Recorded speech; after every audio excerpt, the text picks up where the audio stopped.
really annoying. Well, I don't want to be the green screen. Let me be my. But you're the host. Oh. No. We're live on YouTube and Twitch. Hey, YouTube and Twitch. We're just having a totally different conversation. What's up? All right, welcome to the show. Happy Saturday. I'll give everyone a minute. If you're on TikTok, you can come hang out on YouTube and Twitch with us. We've got graphics. We got graphics, kind of. We have some graphics for tonight. We've been having fun.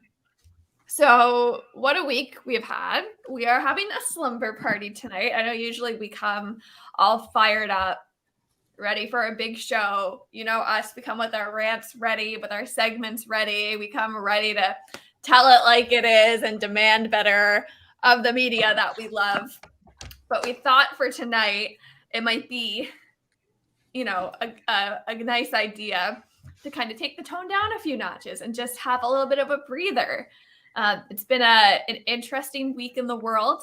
I know everyone's kind of feeling everything that's been happening. There's many things that have been happening that lots of people are affected by. And we just wanted to, go back to the roots of why we created this show in the first place and why we even started doing a show, which was to create space for us and our community to all be together every week, to feel like you have friends in your corner, to take a breather from everything happening in our personal lives and just have a little bit of an escape for a few hours every week. So that's what we're committing to tonight. We're going to have some fun. We're going to chill out. We all have our comfort coffees, our comfort liquids of choice, ready to hang out and just have a chit chat, have a little slumber party. And the other thing we wanted to say for everyone watching on YouTube and Twitch, if you've been to our shows in the past, you know that sometimes the internet's out in full force, and unfortunately, bots can find us. So tonight we're trying to commit to keeping our conversation about the MCU, about pop culture.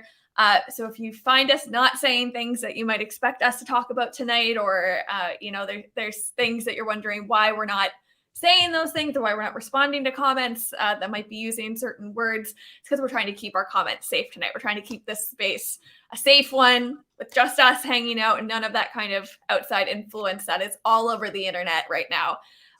So we appreciate all of you. We're here to hold space for you wherever you're coming from tonight, whatever you're holding on to tonight. And we hope for the next few hours you'll join us in just committing to being together and taking a breather and giving each other big virtual hugs. Anyone want to add anything to that before we kind of step into some conversation? I have an emotional support elephant today. Name? And is there a name? Unnamed. Okay. Y'all should name my emotional support elephant. Love. I think emotional support elephant is excellent. An emophant, if you will. An emophant. I feel like what emotional support elephant would be ESE, right? So like SC or as, like I feel like there's a name in there somewhere. If we all put our brains together, it's like Eternals, Unimind. We'll have one thought. That's how I wanted to say that Alexis's couch looks lovely. Oh, thanks. We've got a new comfy setup for the slumber party, and it just looks so cozy. I'm obsessed. Thank you. Do you want to plug any brands? Ask for some sponsorships while we're here. No, I mean, I have this life philosophy that I will never say no to a soft blanket, and I will never say no to a throw pillow. And so when I was kind of redesigning this space to be for me, I was like, there's no rule that says you can only have one blanket on the couch or 4 pillows. And so we just kind of went a little bit overboard. I love it. Yeah. Hey, TikTok, what's going on? We are live on YouTube and Twitch doing our weekly shows. If you want to come hang out, you can come find us, the link in my bio. We are Stark Radio Show on YouTube and Stark Radio Show on Twitch. And tonight we're talking all about the MCU. We're talking about pop culture. We're also waiting for SNL, which is getting started in just a few hours, with the host joining the Five Timers Club, John Mulaney, also known as Anna Marie Tindler's ex-husband. Yes. I was like, let's be real. We're Team Anna, but we're gonna watch anyway. It's monumental. It is. Yes. Yeah. It is. It's a big night for SNL. If you don't know, we watch SNL. At least Marissa and I watch it every week that it's live. I'm a big fan of the Reddit channel for Saturday Night Live because every Sunday they do a sorting sketch Sunday where everyone says like what their favorite sketch was, and I'm very involved in that Reddit thread every week. Cool. Nerd alert! Nerd alert! I am known for my downvotes, man. Like I am ready to tell people that those sketches were great or not.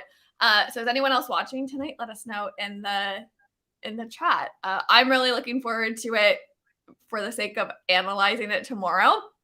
Mm-hmm. So that's where I'm coming from. Alexis, I know you have some hot thoughts on this one. Well, it's not necessarily this one. I actually, after, I rewatched our last live like I do, and I noticed that quite a few times I was like, I like such and such because it's funny. Yeah. But I also talk about not liking comedy. So I felt like to a certain extent I needed to maybe like define my I don't know, my type of humor as being like, I used to like the old Seth Meyers Weekend Updates. Like that to me is very funny. People being like punched in the face and locked in the trunk of a car, like that's funny to me. So when I say like it's really funny, like I don't want people to think they're like sitting down to watch like, a comedy. But anyway, the moral of the story is I don't watch SNL. So I'm hoping you and Marissa will tell me which sketches I need to go watch. I watched Taylor Swift's performance when she did the 10-minute version of All Too Well. And other than that, the only other time I've watched SNL was when Jeremy Renner was on it, like way back in the day. Yeah. So yeah. Alexis, we must demand more of you. Well, that can't be your only SNL experience. There's a whole episode that Taylor hosted, and it's so good.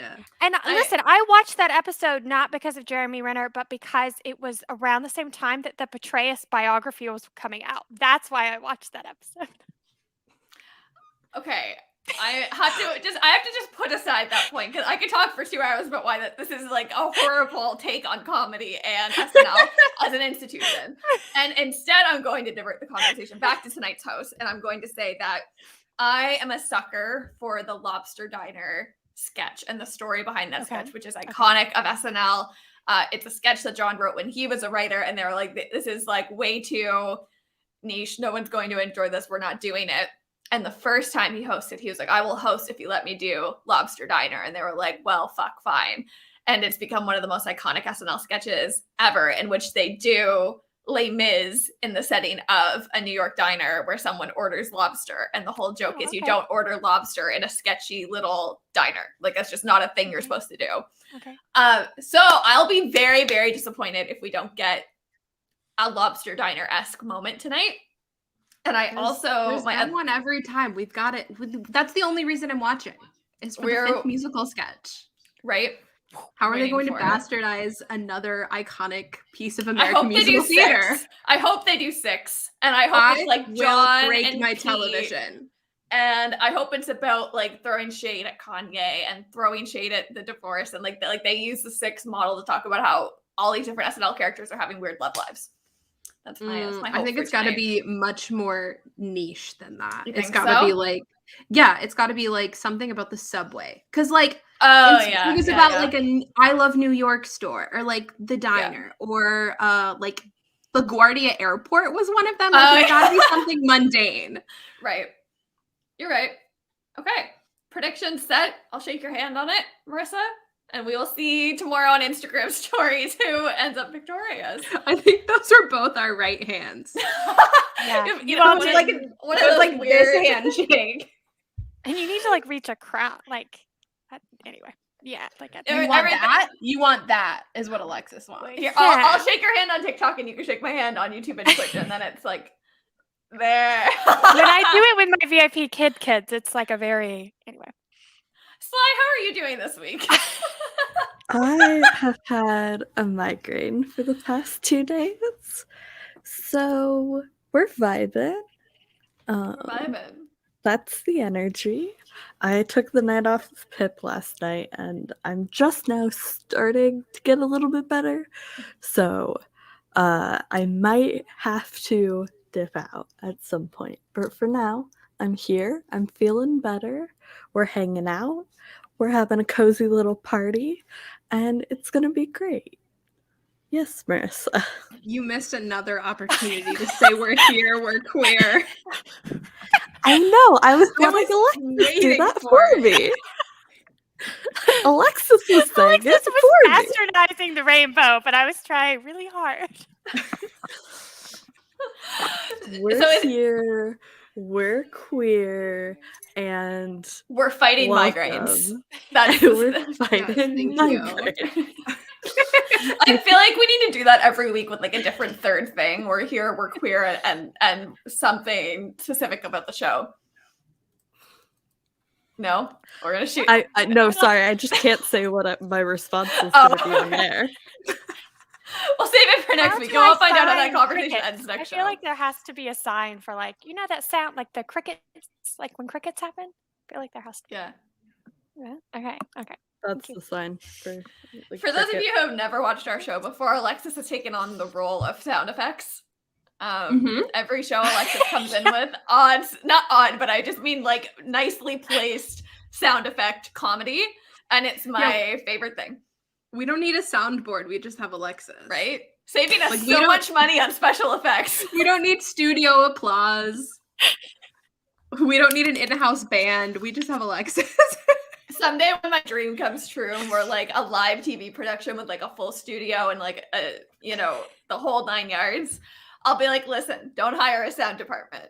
Just have one guy with a boom mic and Alexis. That's it. I remember I used to do these like USO theater shows, right? But they were set in a 1940s radio station. And so we got to do all of the sound effects. Like we got to like punch cool. meat and like use coconuts to be horses. And yeah, it's my time. I love it. So I want to bring up, this comment. It's like a horrible transition. We're having a chill night, which means my transitions are not going to be smooth. There's no plan. We're just no vibing. plan. We're just vibing. But JJ says, do a spoof of Rogers the musical, like, and in reference, I think, to SNL. But I'm going to use this to segue to something we brought up last week, which was the assembled specials on Disney Plus. And we said we were going to go away, watch some of the specials, and talk about it this week. So today I watched the assembled special for Eternals and for Hawkeye. Did anyone else do the homework? Including those of you watching in the comments. Has anyone else seen the assembled specials? I did not do the homework, but I did watch Marvel one-shots. Okay. So I think that should count for something. You did a different equation to get to the same answer. Okay, I respect Well, it. there was a conversation that we were going to split them up and everybody was going to watch so you different took a ones. And then completely different nothing was ever series. assigned to Listen. me. Nothing was ever assigned to me, so I didn't want to take somebody else's assignment. Okay? I was actually being I'm hearing respectful. excuses, but I respect it. I respect it. Sly, I I know watched all of them last week, so I gave the assignment. you did give the assignment. True. Alexis? I have not watched the Eternals one. I watched about half of the Hawkeye one, but I've seen all the other ones. Right on. Okay, so we can have somewhat of a conversation about this. Let's see. Leah said, watched the Hawkeye and Eternals yesterday. Good job. JJ did do the homework. So proud of you. Love. So why don't we talk about Hawkeye a little bit, and we'll talk about Eternals a little bit. I want to say, just off the top, these are obvious pieces that are meant to be used in part of a pitch for public recognition of the shows, right? So when you look at what they talked about in each of the assembled specials, you can map it directly to what awards that Marvel put forward for each of those projects, right? So they wanted to push Chloe Zhao for Best Director for Eternals, and they had her leading a lot of the commentary in the Eternals special. For the Hawkeye special, they spent a lot of time talking and including Haley in the conversation because they're trying to push the Kate Bishop narrative, right? And being like, yeah, it's about Jeremy Renner, but really it's about all of these other new characters and things that we're doing. And it's exactly what I expected, but also it feels so contrived to me. I'll leave my thoughts there. I feel like there have been... Well, first, I will say thank you, because that is not a connection. Me knowing nothing about PR, that is not a connection that I made. And Some of my favorite behind the scenes stuff is from Leverage, and I think Sly can attest that those are a walking PR nightmare at all times. Like how Oh, yeah. anyone was allowed to do those ever, like it was just a different It- time. But I do They think got in there a are room, other got drunk, and drunk talked and about talked whatever about the the fuck show. they wanted. Oh, And God. TNT let them do it. Okay. But I think there have been other properties that have done better at making behind the scenes docu pieces seem more authentic than I think the Marvel ones did. I feel like the Assembled always to me kind of felt like this kind of like performative thing in a way that to me personally was just not as interesting as like other featurettes that I've seen.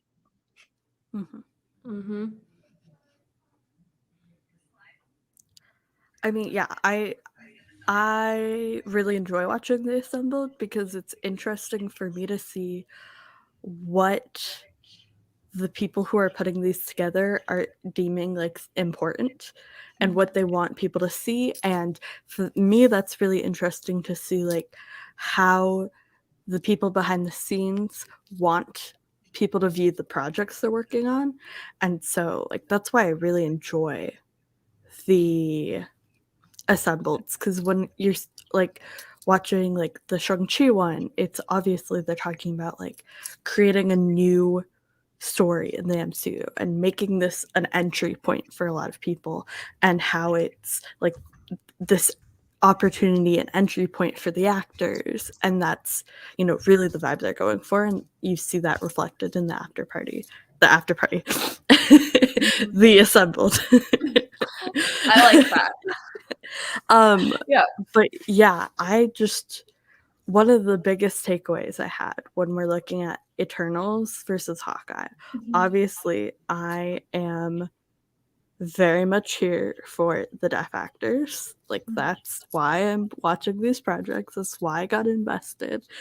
And seeing how they talk about working with the deaf actor on the Eternals Assembled versus the Hawkeye Assembled was really enlightening for me. And it made a lot of sense of why I had so many problems with Hawkeye and their representation of, deafness in all forms. And I think that was really interesting. Do you want me to dive into that now? I just want to say before we like dive super deep that I also noticed this while I was watching, and it was one of the things I watched Eternals first, and then I watched Hawkeye, and I was like, oh, okay, so there was just no communication between these projects. Like there was just none. I would love to see what you took out of it as a hearing person. So, like my highlight reel points in comparing and contrasting. I feel bad for is it Alaqua Cox? Is that how she says her? Alaqua Cox, because it was her first acting project ever. So obviously there's a point of self-assertion and advocacy for yourself, and being like her first time on a set like this versus Lauren Ridloff, who is in this field, has a husband who is also on set advocating alongside her. Like obviously a team built around this, and like I think they actually said the word they used was she set rules for the production to follow. So there's a whole different level of self-advocacy and conversation happening versus the Hawkeye project. So it made me feel bad in that sense of like, if you're an actor or any kind of talent going into a setting like that, if you're new in your field going into your first professional workplace, it's really hard to advocate for what you need. So I just hope we don't see a lot of what's happened, but I hope that she did have support on the Hawkeye set to do what she needed to do to feel comfortable. So Douglas Ridloff, who is the aforementioned husband, was I don't know what title they gave him, but he was basically the DSL, the director of ASL, for both Eternals and Hawkeye. So he was on both of those sets. But yeah, when they were talking in the Eternals, they said Lauren brought guidelines to making a set deaf accessible because of her many years in this industry. You know, she's worked out what works for her and she can bring that. And I was really hoping, you know, that would guide Hawkeye's producers to set up very similar measures. But it seems there was very little cross communication there. And yes, they did have an ASL consultant on set so that that burden wasn't placed on the deaf actor to teach the other actors their lines in ASL, right? But it was just very clear that they did not create an accessible set and did not, you know, have those measures in place. And that really reflects in the product we got. You know, I had a lot of issues with the framing. I had a lot of issues with the signing. I had a lot of issues with how they were communicating. And I had an inkling that that's what behind the scenes looked like, but to have that cemented was really disappointing because, you know, you had this experience working with this very well-established actor who gave you a perfect blueprint to apply to the rest of your projects. And for that communication to not happen is really upsetting, but I'm not surprised. I think it was also reflected in what the other actors that were interviewed for Hawkeye were saying, and then what was not caught in the editing. Like, I had my PR hat on watching both of them, and I don't, as like a general statement, Jeremy Renner is not like your ideal PR person. He's very himself in media, which is fine. He has a right to be. But if you're going to be presenting certain narratives, you might want to fine tune those key messages, especially when you have the privilege of editing before shipping. It was not live. They could have been like, can you say this exactly? And it would be contrived, but like, at least it would give a message. And the way that he was speaking about that aspect of filming, it felt very like brush off, like, oh, she's new and didn't know what she was doing, but I thought she like did fine. I was like, oh, I don't like hearing that message from you. Like, no. Especially you being the hearing actor who is portraying a disability you don't have, to dismiss, and it kind of felt belittling to me, the actually disabled actor that is portraying their culture was not a vibe. We do not vibe with that. We don't. I have a big question I want to ask, but I also just want to point out there's like a side point that I noticed that I think plays into the bigger conversation of like her experience on set, which was she made this comment around her stunt double and how like I did a lot of elbow work, but my stunt double did all of the kicks because my prosthetic wouldn't move that way. And to me, that was such a red flag, because why would they choreograph scenes outside of her ability? Because now, and I do not have prosthetics, so maybe folks that do who watch the show would have picked that up while they were watching. But why wouldn't you want to choreograph a fight that character who has a prosthetic would actually be able to do, versus, oh, like a prosthetic doesn't move that way, so we'll just get a stunt double to do it and maybe edit it later? Like, that seems so wrong to me that they would do that and not just adapt the fight to be what that character would actually do with the ability they have.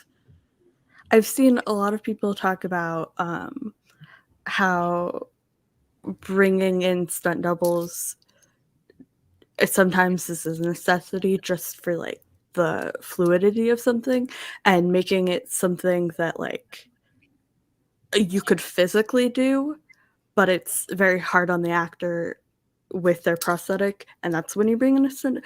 But yes, absolutely, the fact that she literally said like, my prosthetic can't move like that, like the character, you set up the character to also have a prosthetic.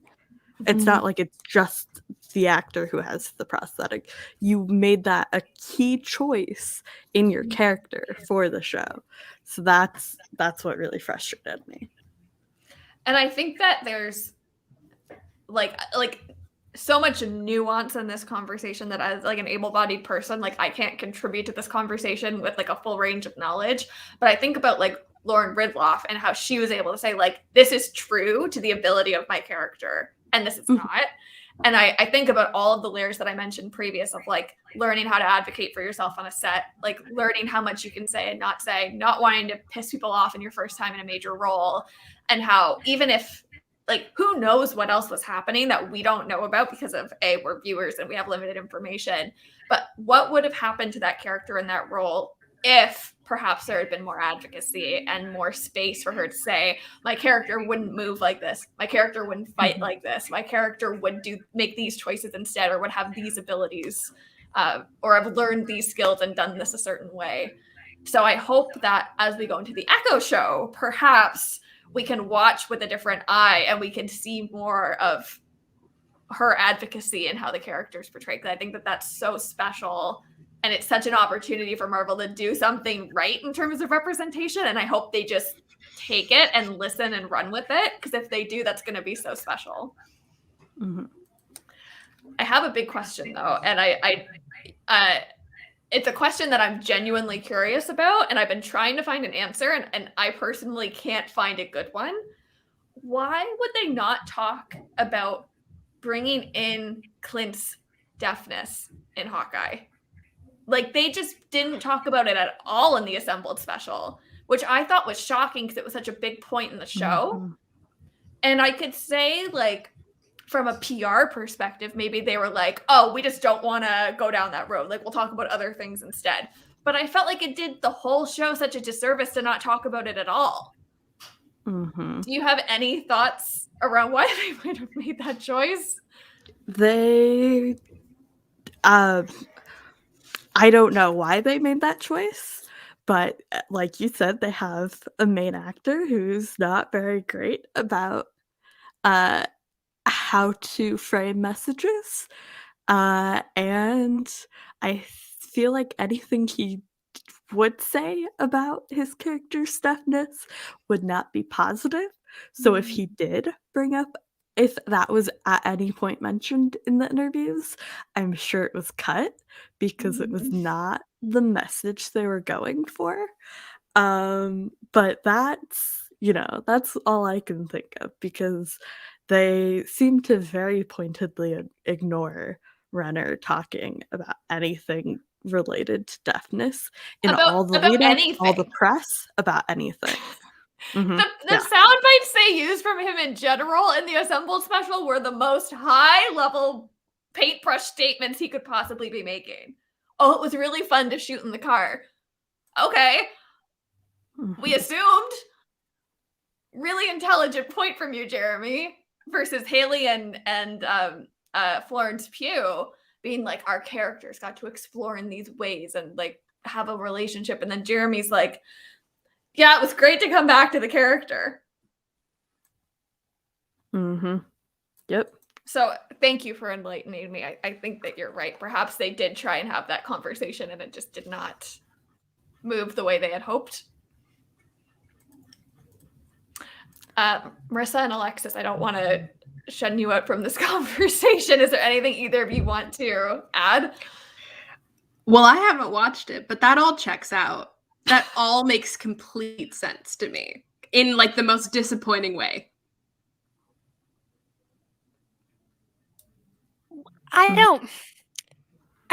Same. I think one of the things that kind of irks me is that Marvel again is in the position where like this isn't groundbreaking. Like there have been other shows that have used deaf characters in the past. There have been other shows that have used characters with prostheses in the past. And I think what I got from what little I watched was a little bit of this tone of like, we're figuring it out because it's new. And really, you're not. And I think at some point, there is a responsibility to, if not borrow from and hire, at least have conversations with people who have done this before and have shown this type of representation before. So that was something that stood out to me. I think especially right now when we are seeing more media use deaf characters and hard of hearing characters. There was just like an Amazon commercial I saw that had a hard of hearing character. Only Murders in the Building featured a deaf character. Like it seems to be this really great moment right now where we're showing more of that diversity, that I just kind of wish these projects would at least have someone that could get together and kind of talk about the ways that they are doing that are effective, and the ways they are doing that aren't. Because I think we could get a much more like nuanced and robust moment in pop culture if people just talk to each other. Mm-hmm. Sly, I'll give you the last word on this one before we maybe talk a little bit more about the Eternals assembled special.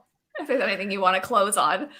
Yeah, there are so many incredibly talented deaf actors out there who have so many years of experience and know exactly what they need and how to make the set more productive for everybody involved.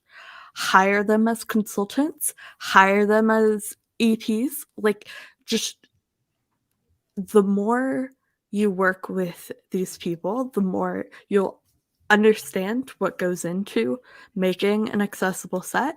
And, there's people out there with this knowledge and this experience. All you have to do is pay them. Like, we're not expecting people to know everything about deafness. Like, it's not your job to know everything. It's our lived experience. Just pay us for our time and effort, and we'll tell you how to make it better. Like, that's all I have to say. Pay disabled people to tell you what to do. Pay them. Put them on your payroll. Get them in your unions. Pay them. Danielle making a good point in the comments here on YouTube that the Echo show does have a deaf showrunner. So we shall see. We'll be hopeful. We are always hopeful on this show. And JJ shouting out Deaf West Productions as one of the many sources of amazing talent that folks can go to. Love Deaf West. They're amazing. They do incredible work. Like, they're always there. Hire them to consult. Let's talk about the Eternal special briefly before we move into our second part of the show. Also, I completely skipped our intro, so I'm going to wrap back to that point fairly soon so Alexis can talk about some of the points that she's been waiting on. Our other topics that we have in our notes that we wanted to talk about. I'm realizing that we skipped over like all of them to talk about the assembled special. So I apologize for that. Top of mind for me, obviously. The Eternal special was really fascinating to me for a lot of reasons. Gave me a deeper appreciation for the details of the movie and how far they went with their research, which I think is really impressive, because there's certain Marvel projects that I feel did not go deep enough in research before they shipped, but this project absolutely did. And it was really cool to see mythology, storytelling, deep dives into religion throughout history, and symbols that they could bring in. The linguistic. Oh, I was nerding out so hard. It's very impressive. It's worth watching, and then to rewatch the movie after you've seen the assembled special, I think is going to be worth it too. I definitely want to rewatch it and look for particular pieces that they call out in the show. Did anything stand out to you while you were watching it, Sly, that you want to call out? When I first saw the movie, the first thing I said I had to wait a couple days, and then once everybody else had seen it, the thing I was yelling was, this movie, like, this story is a love story in so many different ways. It's romantic, it's familial, it's love for one's duty, it's love for humanity. It's like all of these different aspects of love. Every single one is represented in this story. And so when I was watching the assembled and they were talking about how, it's really at its heart, it's a love story with all these different aspects, I was like, yes, this is what I've been saying. This is what I've been yelling about. Like, this movie is it's a love story in every sense of the word. And the fact that that's what they were going for, and I picked up on that, made me very happy. Alexis, are you holding on to a point that you wanted to say, or are you... No, you're good. Okay. Sometimes I know I like hold up a hand or do something to be like, I cannot forget this point. Oh, she was yesing. Oh, she was just yesing the whole thing. Great, Yeah. love it. Let's do like a quick high and low and like transition to our under the radar segment where we talk about a high or a low from this week. Mine are both from the Eternal special. My high of watching the Eternal special was remembering. This is a hot take. Y'all ready? Alexis, can you give me like a drum roll, my soundboard? No, you made me laugh. Okay, I'm waiting. I can't do it while I'm laughing. I can mime it for you. There we go. That's good. Okay. There it is. Gemma Chan, Cersei. Hot take. My favorite Marvel character. And this reminded me why. When I first saw the movie, I thought it was so beautiful how they brought in such a deep woman on screen who was flawed and complex and unsure of herself up until the end of the movie. I don't think she was ever sure of herself the entire time. And her arc, yes, involved a man, but also a lot of her arc did not involve a man. It was about what does it mean to be a strong woman in the world? What does it mean to be a strong person in the world? To know you're the shit, but also doubt what you bring to the table and surround yourself with people that can help you get to where you want to go. And when I watched the special, I was just reminded of how brilliant her story is and how emotional it is. Like, it makes me want to cry when I think about it. Like, she's a Disney princess in my mind. Like, Cersei is like the Marvel princess queen. Is. And I want so much more from her. And I hope that they continue to feed her that story that gives her that depth and that nuance that Marvel women specifically have been missing. So that was my high of the week. My low of the week actually is reflected very well in the comments. I was so upset that there was no Harry Styles in the Eternals Assembled episode. Not even a mention of the man. And I get it. It's like a big reveal, whatever.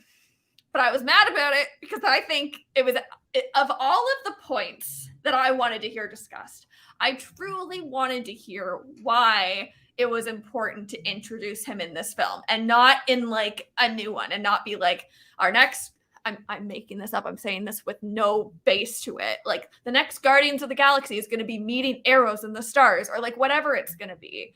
And I still don't understand why this was the movie for him to be introduced in. I still don't know if it makes sense to me that this is the movie and the way they would bring him into the MCU. And also, I just wanted to see the behind the scenes of him on set. I know the footage exists. I would want it. I need it. So I'm very upset. Very, very upset. I wanted the clip of the scene. I think the scene was cut. I don't remember. But I remember Lauren talking about a scene where they all have their eyes closed and Harry was sitting next to her and would just tap her when they were finished filming. Because I wanted to see that moment. That's what I was missing. And I want to know what kind of tap he in did. A lot more of the movie. Like he was. Yeah. They filmed a lot more of him than he ended up seeing. I just need to know what kind of tap it was. Was it like a? It was like probably this kind of. Was it like a this? Was it a this? Was it a like a this? Was it like a hey, like a gentle? Hey, no. It's just a I just need to know. Firm. It's a firm tap. When I'm teaching, we spend a decent amount of class time on how to appropriately tap a deaf person. Okay. That's No, it's not going to be any of what I just suggested. It's going to be... No, it's just like a nice firm tap on the shoulder, whatever. Yeah. Beautiful. I do want to return filling that gap for me. Sorry, go ahead. No, I want to return to your point for a second, Liz, because number one, he's in the movie because he's an Eternal. But number two, he's in the movie because Chloe Zhao cast him. Like, he wouldn't just be in another Marvel movie. He's there because Chloe Zhao was like, I want Harry Styles in my movie. So thank Chloe Zhao, please. Ultimate Harry, Chloe Zhao. We stand. We stand. Chloe Zhao is one of us. And if you don't believe that, listen to any interview she's ever done. Look at her AO3. She belongs on Stark Radio. Do we know her AO3 username? I don't. We're going to find it. We're going to find it so fast. If I could ask Chloe Zhao one question, do you want to know what I would waste it on? I want to ask her, did she create her AO3 account before or after they started the wait list?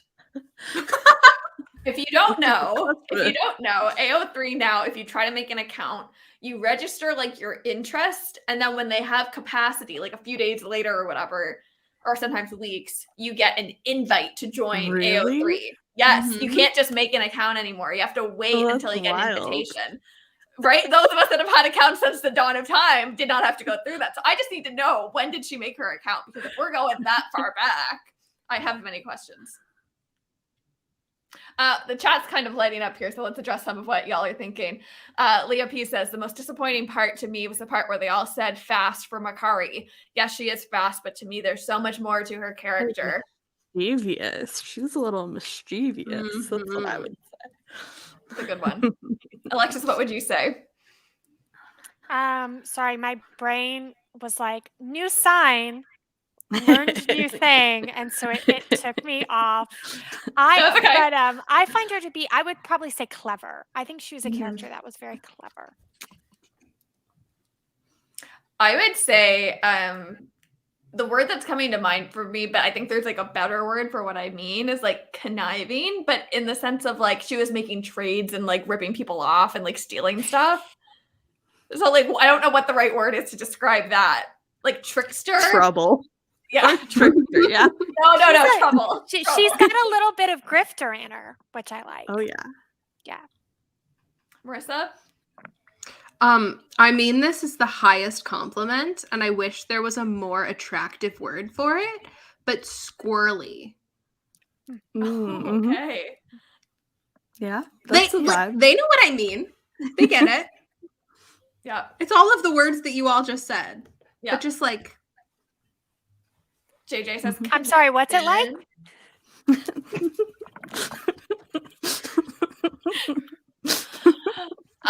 JJ says connected. I think it's an awesome word. Also, I'm here for the hot take about Cersei.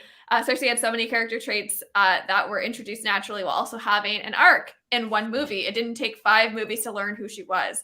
And I think if we compare this to how women have been written in the past in Marvel movies, like I think one of the jarring things about Captain Marvel is that we learned so much from her in one movie. And it's like, a woman having a huge character arc within one Marvel film? Never. we would never see understand her that. backstory and motivation all within 2 hours. What? Unheard of. All right. Have we done the assembled specials justice? Are we feeling good about that? Any final thoughts we want to share? All right. Good. Okay. I'm going to turn the dial now and allow Alexis some space to talk about all of the things, because I jumped way into the deep end of conversation without allowing us to say what else we've been watching this week. Are we doing catch up or under the radar? Intro. Is my We're question. kind of all over the place, aren't we? Liz did her under the radar. I We did. should became more about Assemble. I need specific instructions as to what Okay. I'm about to address Alexis, right why now. don't you talk about the Black Panther novels versus Okay. the Dora novels? So on my under the radar, it's interesting to me because Marvel, especially in the last 6 months, has released a lot of media that no one talks about because they're not comics and they aren't movies.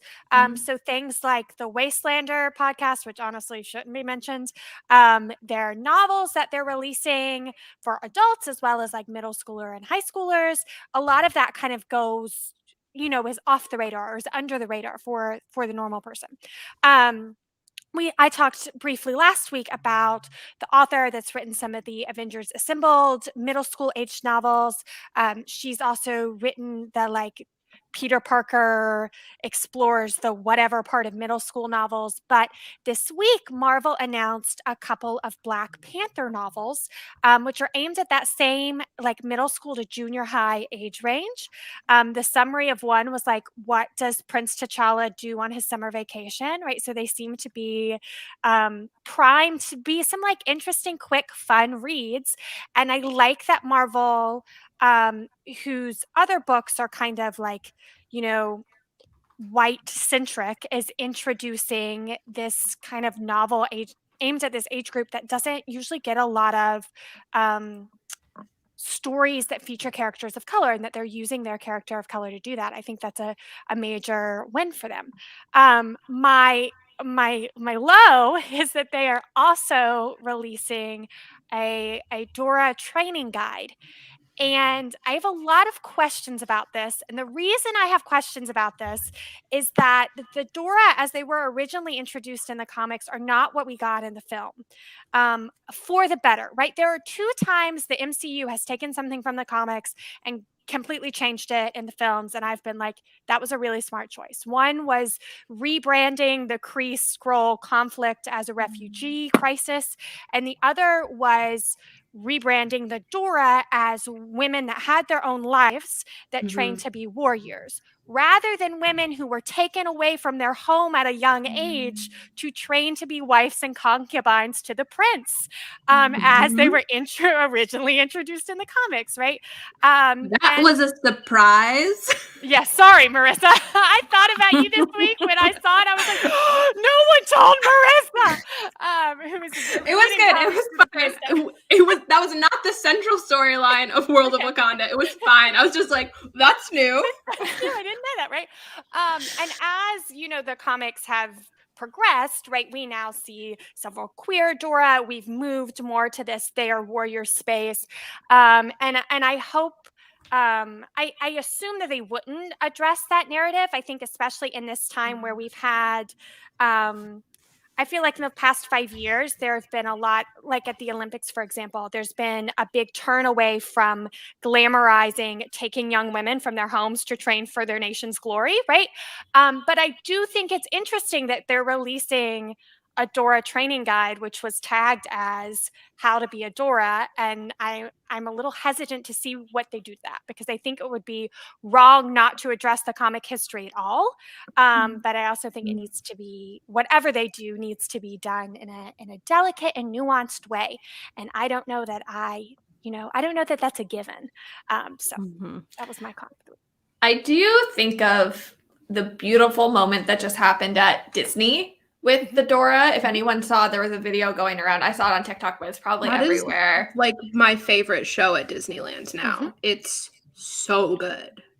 So it was during the Dora show at Disney. They usually bring someone forward and they ask, like, it's like, what makes you a warrior, or what makes you whatever. And they had this beautiful girl who stepped up and said, my love for others. And the whole crowd goes, oh, and the Dora were like, yes, like, that's a wonderful answer. It's a beautiful video.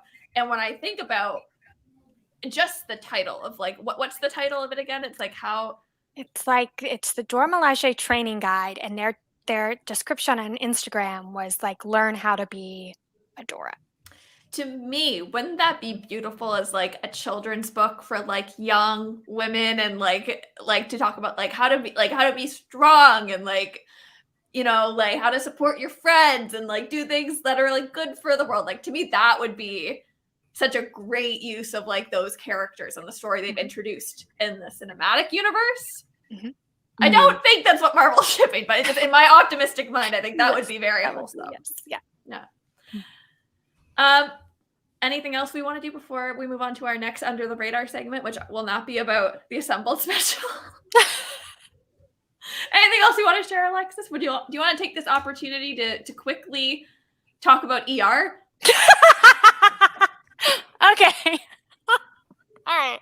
So this week I did two. My week was comprised of 2 important things. One was that I was applying for grad school, which, even though I've done this and been there and been through it before, it was very stressful. And the second was that I decided to watch ER. And this actually has a funny backstory that I will sum up quickly. I feel like you have to know this by looking at me, but I have a tendency to rewatch things rather than watch new things. Watching new things is not really like my cup of tea. But I may or may not be in love with Goran Viznik. I will not apologize. I'm sorry. Can I just cut in very quickly? Can we get a bullet point list? I just know what boxes he checks. Okay. Hold on. Can okay. So is this, from what I've seen, from what you've talked about ER, I'm assuming this is the actor who plays the guy in the Timeless fanfics that you have me read? Who also played Damien Moreau, who I ruined for you. Same guy. It's Moreau? It's Moreau. Oh my God. It's We're, Monroe. we're cutting so deep into cutting like so our deep into shows the lore same right guy. now. I didn't realize that was the same guy. Same guy. Same. Okay. Can I hold on? I have another point I'd like to make before you continue. I just want to note the fact that you said watching new shows isn't your thing on a show in which we talk about new shows being our thing. Okay, 2 points here. One is I feel like the necessary backstory for what just happened is that I made Sly watch Leverage. And when Sly watched Leverage, I sent them fanfic that then ruined this actor for them, which is unfortunate for me because there are other shows that I would like to force Sly to watch. Just the character. But Okay, then you also started rewatching Timeless and sent me a bunch of Timeless fanfic, which I started reading without seeing the show. With no Um, context. Mhm. I also want to clarify, I don't watch new things unless it's for content. So thanks for forcing me to watch new shows. Okay, so I continue. feel like for me, if it's a new Marvel show, I at least have some modicum of what to expect. But I'm not someone that's like I know people like Marissa. Marissa watches new movies every day of the week. I will never be that person. Like I'm just not, Same. right? True. But I'm trying obsessed to with catch Gordon up. Vishnick. I Okay. have a lot to educate myself on. And so one of my besties was like, "Hey, you should watch Practical Magic. He's an asshole in it, but he has the floppy hair that you like." And so Check. I made Bingo. the mistake, right? Check. So I made Where's the the mistake of list? going to my mom and saying, "Would I like Practical Magic?" And she said, "I don't know, but you would like ER." So then I went to the same bestie and I said, "Listen, I need you to send me a voice memo telling me that I can't watch ER because only insane people would watch 15 seasons for Goran Viznik." And instead, that bestie voice memoed me back and said, "It would be insane for you to watch all the seasons because he's only in 6 of them. So just watch the 185 episodes that he is in." So I, in the last week, have binged almost 2 complete seasons of ER, but I started on season 6, which makes things interesting because I have been very shocked by reveals that the actual intended audience would not have been shocked by, right? Like I went a whole season not knowing that Riversong dated the hot dad with the earring and the deaf son, had no clue that they had an illicit affair. I went a whole season not knowing that pregnant friend from The Good Wife also dated George Clooney, Batman Animal Cracker guy. So it's been an emotional roller very coaster. comparable to me watching half of some episodes of season 3 of 911 Lone That's Star. what she said when she started the show. She said, "I'm watching ER for the first time, but I'm pulling a Liz, so I'm starting with season 6." I just But- need you all to know that I pulled up his IMDb, as I do, and you know what also this man has been in? Alexa 2005, which I'm about to watch. Oh, But I get will say Alexis on on the show, episode. Get Alexis on yes, the episode. I will do it. I will thirst over him for you. Gordon Vishnick is not my usual, like Dr. Lukakovic, as I explained to my bestie, is not my usual type. Okay. He's tall, he's brunette, he speaks multiple languages. He fought for independence in Croatia. His family was unalived. But he is a doctor. So that's, that's a radical different. shift. It doesn't for us. count. Not an academic or a. Yeah. I mean, he does punch people out in the ER, but he's a doctor. I My would friends on argue for TikTok the just- 7 years he was in medical school that maybe he was an academic.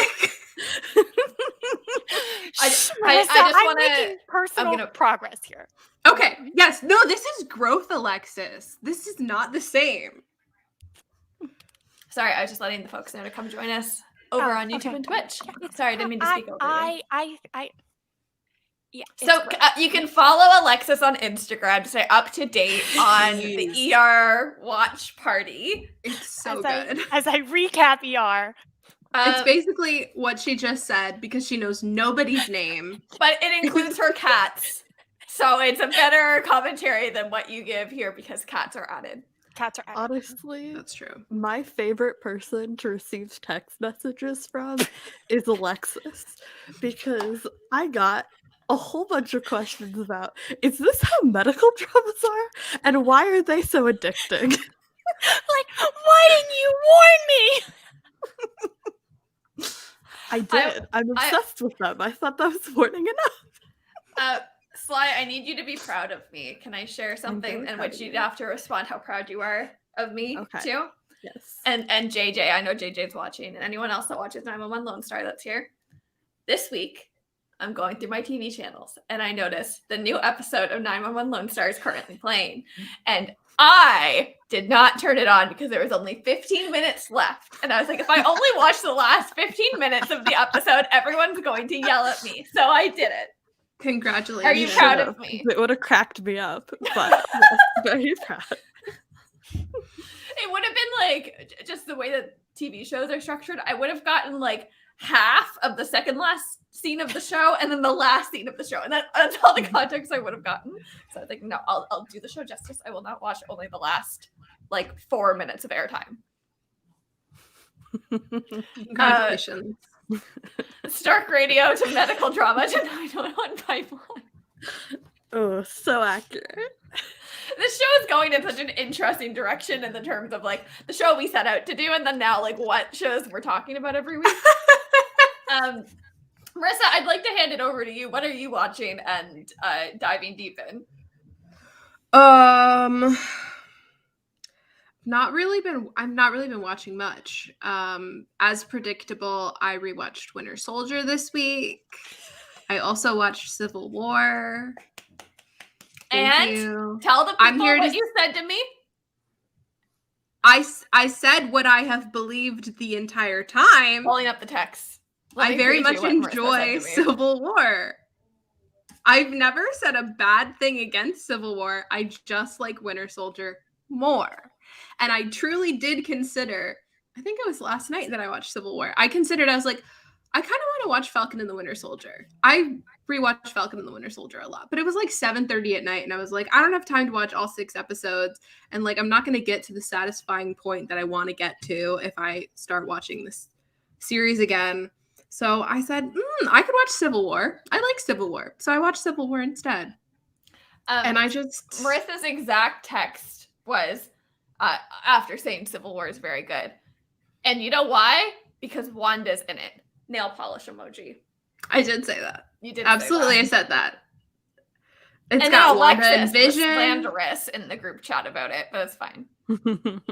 Yeah, Alexis is not a Listen. fan. It's really hard for me because Civil War in the comics is a thing with stakes.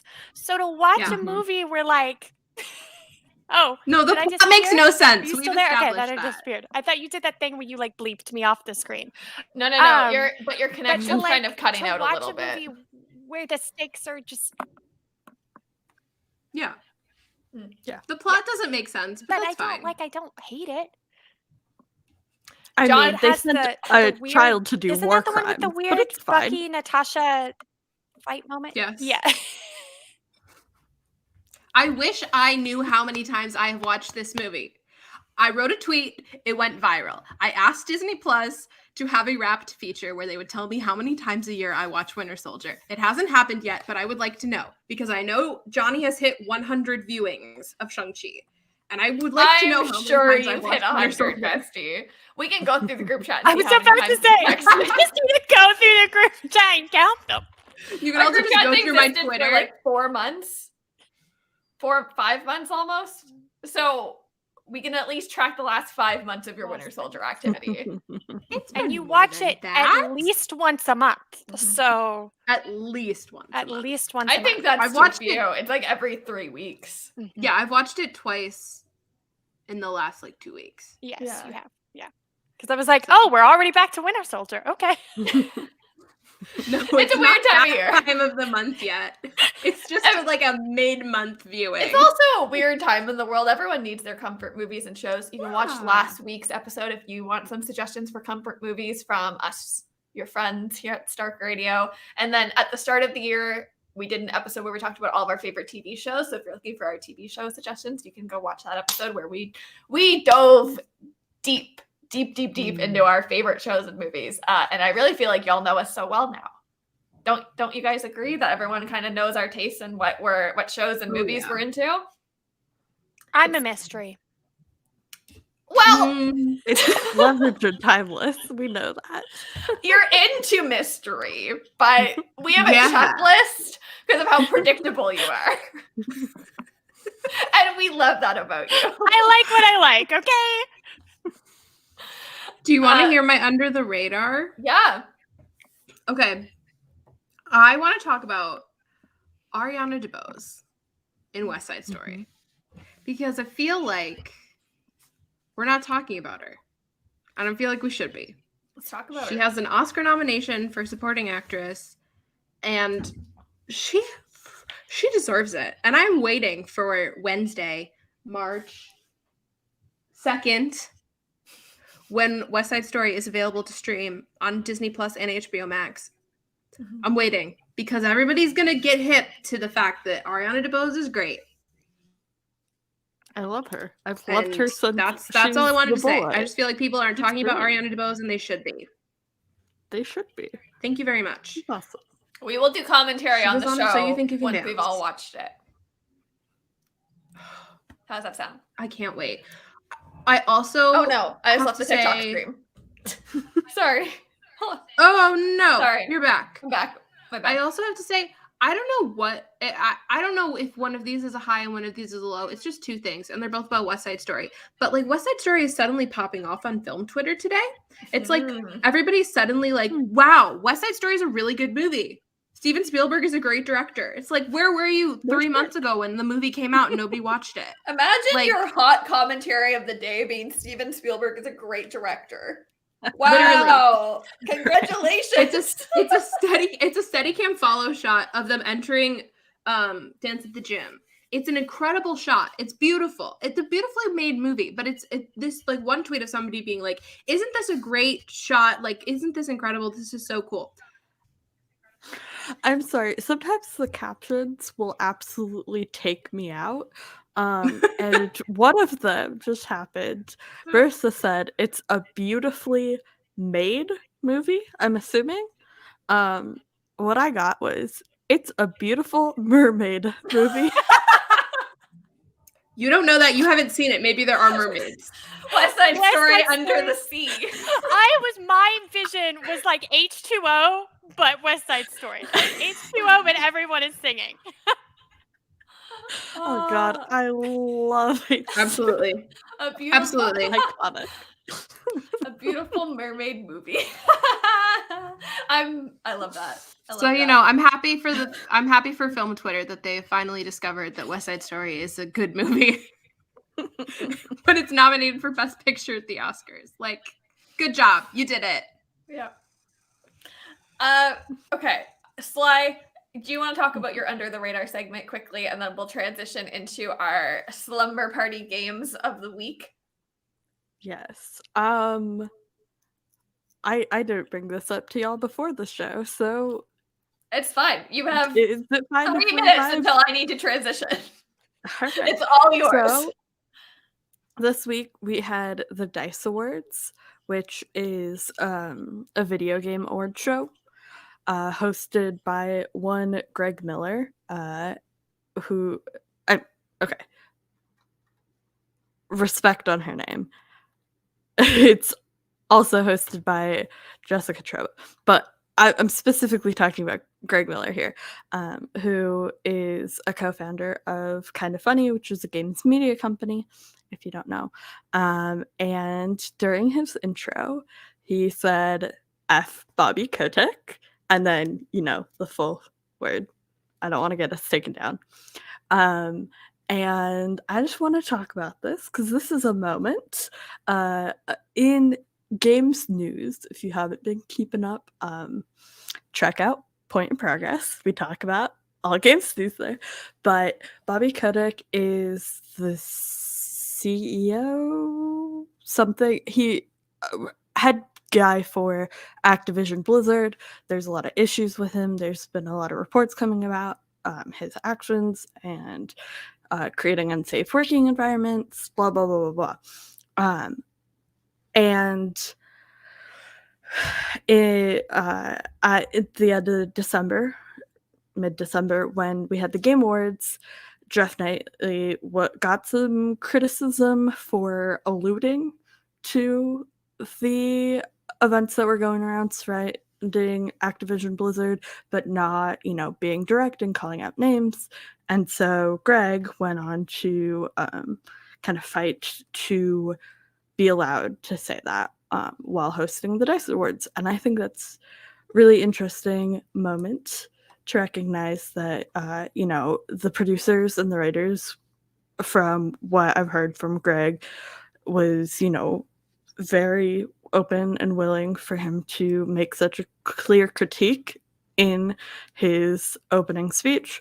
And I just we see a lot in awards presenting. We see a lot of times people alluding to what's going on, people briefly touching on things, and for the DICE Awards to make a clear stance and allow their hosts to make a clear stance, I think is such an interesting moment.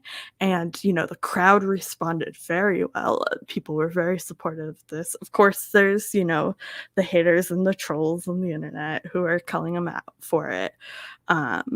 But mostly the response from the people who matter are very positive. And so I think this is just a really great moment to see how award shows can go about this and be very clear in their stances and who they support and how they address, big issues in their industry by highlighting them and working on bringing that to light so people make an actionable change. I'm so glad you've brought this up, because I think as we enter award season, that's going to be my point of PR. That's one of the PR points I'm going to be watching for this year, right? In a year that has so much, period. That's the full sentence. How industry, how individuals, and how the individuals that are cameras on them in those settings, which is talent behind the scenes, the A-listers to C-listers that get camera time, to the rest of the industry that's affected by the actions of the first two groups. So all of the stakeholders, this is going to be one of those pivotal years where we see who people are, we see who hired the best and who did not hire the best, and we see who is not willing to go and draw lines in the sand, like what you've described. So something I'm going to be watching for this year, and I think you can already see who's going to be making statements and who won't be making statements, and who will be willing to go the extra mile and who won't be willing to go the extra mile.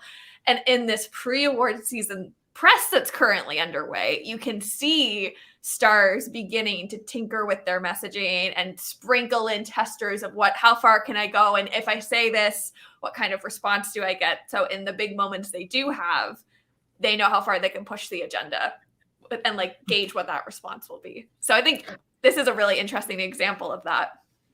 I want to say, for the record, I know many people who work at Kind of Funny, who work for Greg Miller. I've met him many a time. I'm obviously very biased when looking at this because I know the people he works with, and he's always been a very outspoken person. But I just thought, as an industry perspective, this was really interesting to be able to take this moment at an award show and make a stand and make a very explicit line. And that's something we don't really see. And I'm very excited, and I'm really hopeful that with award season, we see more of that coming up. The SAG Awards are they tomorrow?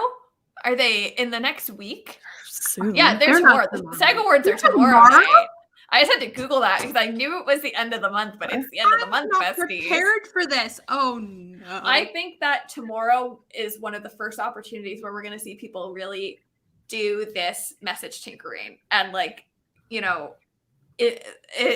SAG Awards offer a very interesting and different space from the other awards that we're going to see all of these nominees go through in this award season, right?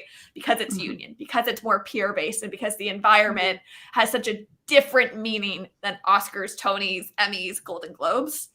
So let's revisit next week on this point of where are the lines being drawn and how far are people going, because I think tomorrow is going to be one of the first tests of this kind of messaging. And Sly, I'm so glad that you've brought this up. Yeah, what your point reminded me of, Sly, is how the Oscars ceremony cut 8 major awards from the presentation. They are being presented off camera before the live broadcast begins. That should have been my low this week, but that's fine. We can talk about that when we get closer to the actual Oscars. All the awards I really care about are always the ones that are presented in the like rapid fire slideshow during the presentation. So like I'm just kind of used to it, but yeah, it sucks. It's bullshit, but I mean, I was hyped for the what are they called? Oh my god, Creative Arts Emmys. I was like hyped for the Creative Arts Emmys. Like I was refreshing the Hollywood Reporter website, like trying to find out who won, because they don't broadcast that until like 2 weeks later. Like, Yep. I wish they would put the stuff that I want to see on TV instead of the celebrities. I want to see the people that did the thing win the award. It's interesting, 'cause from my lens, it's a few things that could be happening. One, an easy way to drum up press, right? Is like, okay, take something that people care about, don't give it to them, allow the commentary to run, and at least that's a story that will run until award season is done.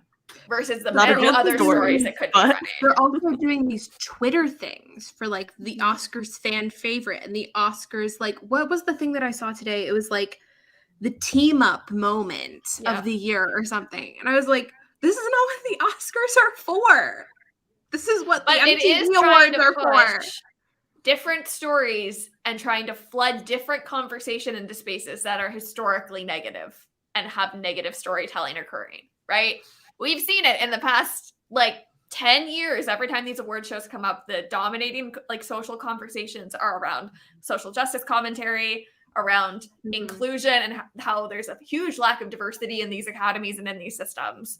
So by making these stories happen now, they're already flooding those conversations with different stories that I think is like a red herring, trying to be like, oh, we want you to talk about like Cinderella with Camila Cabello and not how we did nothing to move the diversity dial. Or like, I don't actually know what, if any, efforts they've made in the past year. But as an example, like perhaps they're throwing us one way to avoid us going another way. I don't know if it'll work, but it's certainly a choice. It is a choice. And it's a strong choice. It's a bold choice. It's a bold choice. So we shall see. We'll revisit this in the coming weeks, especially after SAG, when we have a better sense of what's going down this season. But we promised a slumber party. So I think we should deliver. What do y'all say? Is it slumber party time? Can I here bring at up Start what I've Radio? been watching real quick before we transition? What? Sorry? What I've been watching. Yeah, please. So this week, I watched Step Up, which I know, like 15 years late? Very good movie. Oh, wait. Were you the person that tweeted about Channing Tatum? Somebody was on my Twitter talking about... I tweeted a gif of Channing Tatum. Somebody was on my Twitter talking about, wow, Channing Tatum actually can dance. No, that's not what I said, but okay. I did tweet about Channing Tatum. So I watched Step Up for the first time. I also watched Revolution, which is the fourth one. I haven't seen 2 or 3 or the last one yet. I'll get to them, but I watched the fourth one because the reason I started watching Step Up is because I started reading a fanfic that was 911/Step Up. Where Ryan Goosebumps character. Wait, is that what JJ's comment is about? So I watched 4. I did not watch the fifth no, one. You can't move past this. You can't move past. Stop. What is this? And So is there's it by an author I know? No, it's not by the author you know. Okay. But there's a fanfic where his character in Step Up is like they made it like his like middle name and his like aunt's last name or whatever, so it's like an alias. And so he did all these things, and the fic starts with them going to a dance studio and him being recognized. Anyways, it's very fun. I've been reading that, I'm and so I started obsessed. watching Step Up. The first one, very good. Revolution. It's Ryan Guzman. Alexis does know 911 fanfic author because that same author wrote a shit ton of timeless fanfic, and In fact, two. I think and there are I, two. there's that are the two same. Yeah. major 911 fic writers who I love who have written timeless fanfiction. So Alexis and I have been sending each other fics from each other's fandoms. I would like to propose a show where we each teach something, but the others have to decide. Like, if I was to teach something, you three have to decide what I'm going to teach, because I want Sly to teach me how to use AO3, because I'm clearly using it completely wrong. With stuff that you find, I'm like, what are you searching? That's like the top suggestion. Just reading the Yes, wrong the Dancing with the fandoms. Stars. You gotta fic get is different very good. tags. Well, see, okay, because there are several timeless fics by that one author that are like timeless, but it's ballroom dance, or timeless, but it's whatever. So I thought it was maybe the same. Sly and I have our own little book club happening. Yeah, it's very fun. Yeah. I would like to take this opportunity to shout out, there's a TikToker, I can't remember their name, but I will find them. And every month they post the top 10 fandoms on AO3. Yeah. We all know yeah, this I've series. seen that.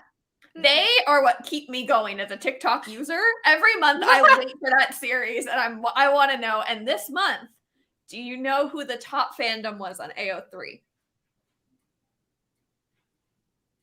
Technically, this would have been for January, I think. Pretty sure it was the MCU, number 1.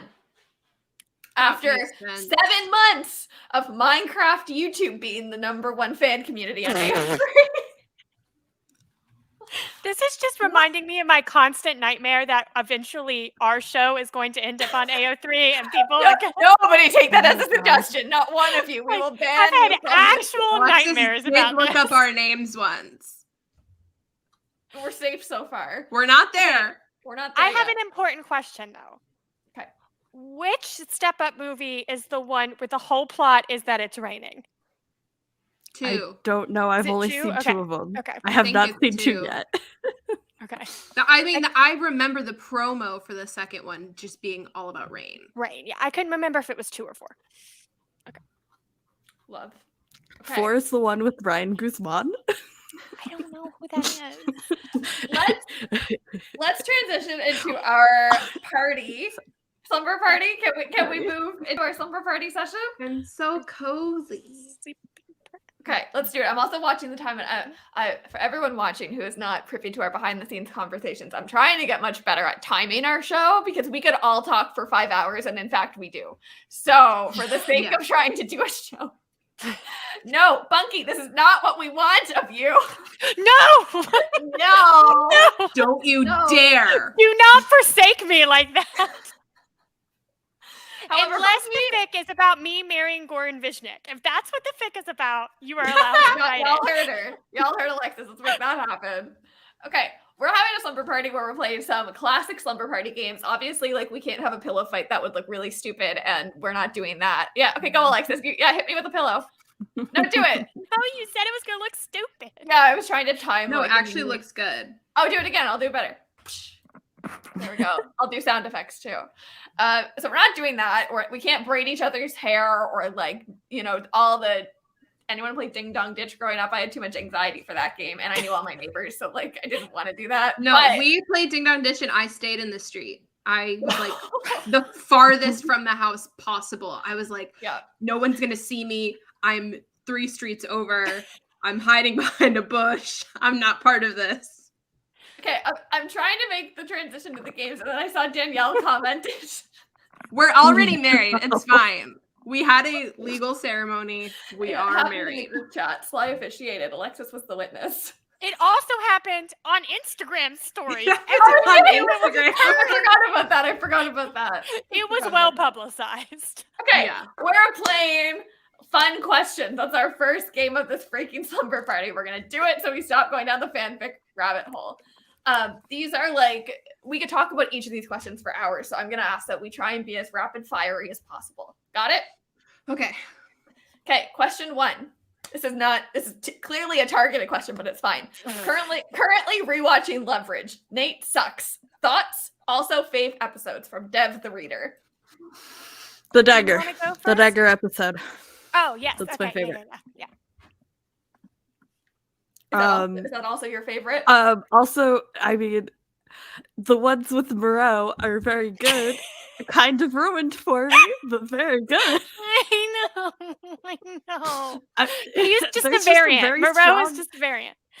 There's a very strong trend in fanfics. I read a lot of Leverage fanfics, and they all portray Moreau the very same way, and it It's makes not. it It's tough not. to watch. It's not a good way. It's not a good way. So I thought this question was so interesting because literally this week I went to my mom's house for dinner and my brother was there and I was talking about ER obviously and I start describing who Dr. Lukakovic is as a person. And my brother said, well, Nate also has all those characteristics. Like Nate, arguably also older, brunette, academic, could unalive people, was involved in the mob, like blah, blah, blah. And I have never liked Nate.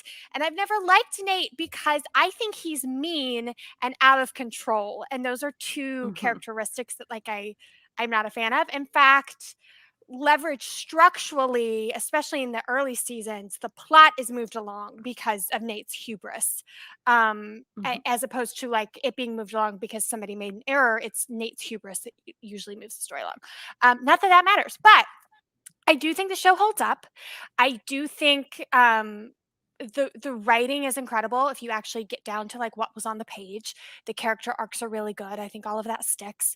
Leverage will always be important to me because it was the first time instead of wanting to be like someone I saw on television, I identified with somebody because there was a character who didn't like hugs and couldn't communicate and preferred to, rob art museums, and I could relate to all of that.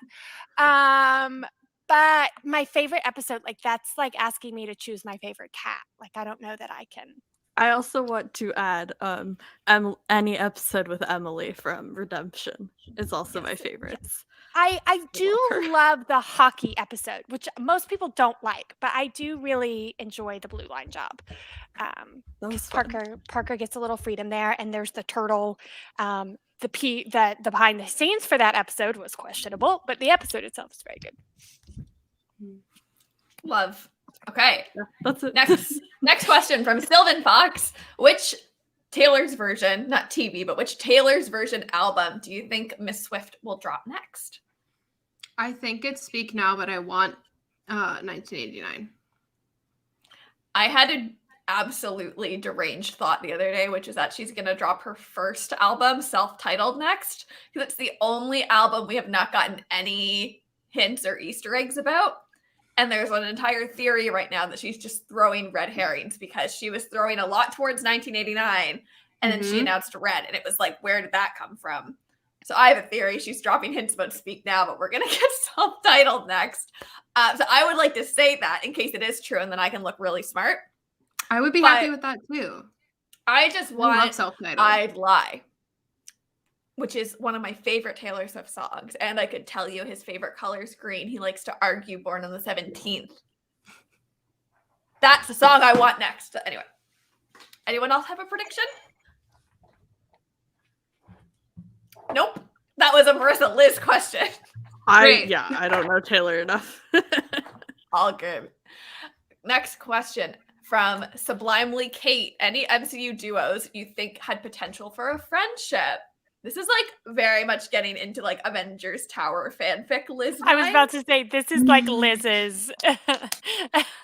I love the fic, the theories, the conversation around Bucky and Carol. I think that makes a lot of sense in my mind because they both went through that same horrible trauma of being They were both brainwashed and brainwashed and kidnapped and forced to Yeah. against Fight them. for Yeah, Yeah. they'd get along great. I love that for them. Yeah. So I really I also think that there's a really funny thought about Bucky being an old man and Carol being from space and Bucky being like, so what about this? And Carol being like, yep. And being like, what about that? I should be like, no. And And they're being both like, gay. Thank you, Bunky. That is one of my least favorite storylines. Not that. The old man thing. yeah. I hate the parts of Steve Rogers in the MCU where he is a fumbling old man with pants up to his, I don't know, above his belly button. And I don't want that. No, thank you. I meant it more in the sense of Carol's also been around a while, so Bucky could be like, can we have a conversation about something? Because I can't talk to Peter Parker about the 70s. The opposite times. True. Opposite times. Carol was around for all of the times that Bucky wasn't. Which is why he'd have questions. Be like, fill me in about what I missed. Sure. Anyway, I'll leave that I don't there. know. Who In else? the comics, Bucky is also man on the wall, which puts him in space territory. So I think that could be an interesting connection. One of my least Captain favorite Marvel Bucky Barnes too. storylines, but it happened. Yeah. What other pairings? I mean, I want Makari and Loki. It's never going to happen, but I want the two of them together. I think they would be very fun. I have a lot of random pairings. I just can't think of them off the top of my head, but that's one of my favorites. I want to see put Makari and Loki in a room together. That would be a lot, but I would enjoy it. Alexis, What else? do you have a pairing? I always wanted to see May and Nat. I feel like Melinda May and Natasha would have been a really cool relationship. And the first season of Agents of S.H.I.E.L.D. was difficult for me because of reasons, and I always thought that there was a story in there somewhere where Nat and May have a conversation about some of May's relationships, and I kind of anyway, when we're talking about 2012 Avengers fanfics, that's where my mind goes. So I wanted to see that. And I think the obvious one that everybody seems to want to see is Becky and Yelena. For sure. A lot of people want to My see drama that friendship. queens. My Bobby drama queens. and literally anybody in the MCU. I want Bobby. Anyone, yeah. Anyone. Just give Bobby me more and Bobby, happiness. please. Yeah. Bobby. My answer is Monica Rambeau and anyone. I just want more Monica Rambeau. I want all Monica Rambeau. Thank you very much. Give it to me now. And I think there's a lot of person X everyone, Venom and everyone came in the chat, which I appreciate. Kate, Peter Parker, and Yelena. That's definitely a fun, youthful trio. I think Female Peter Parker is bringing that energy. Jess is Yeah. bringing this energy, and I enjoy it every day.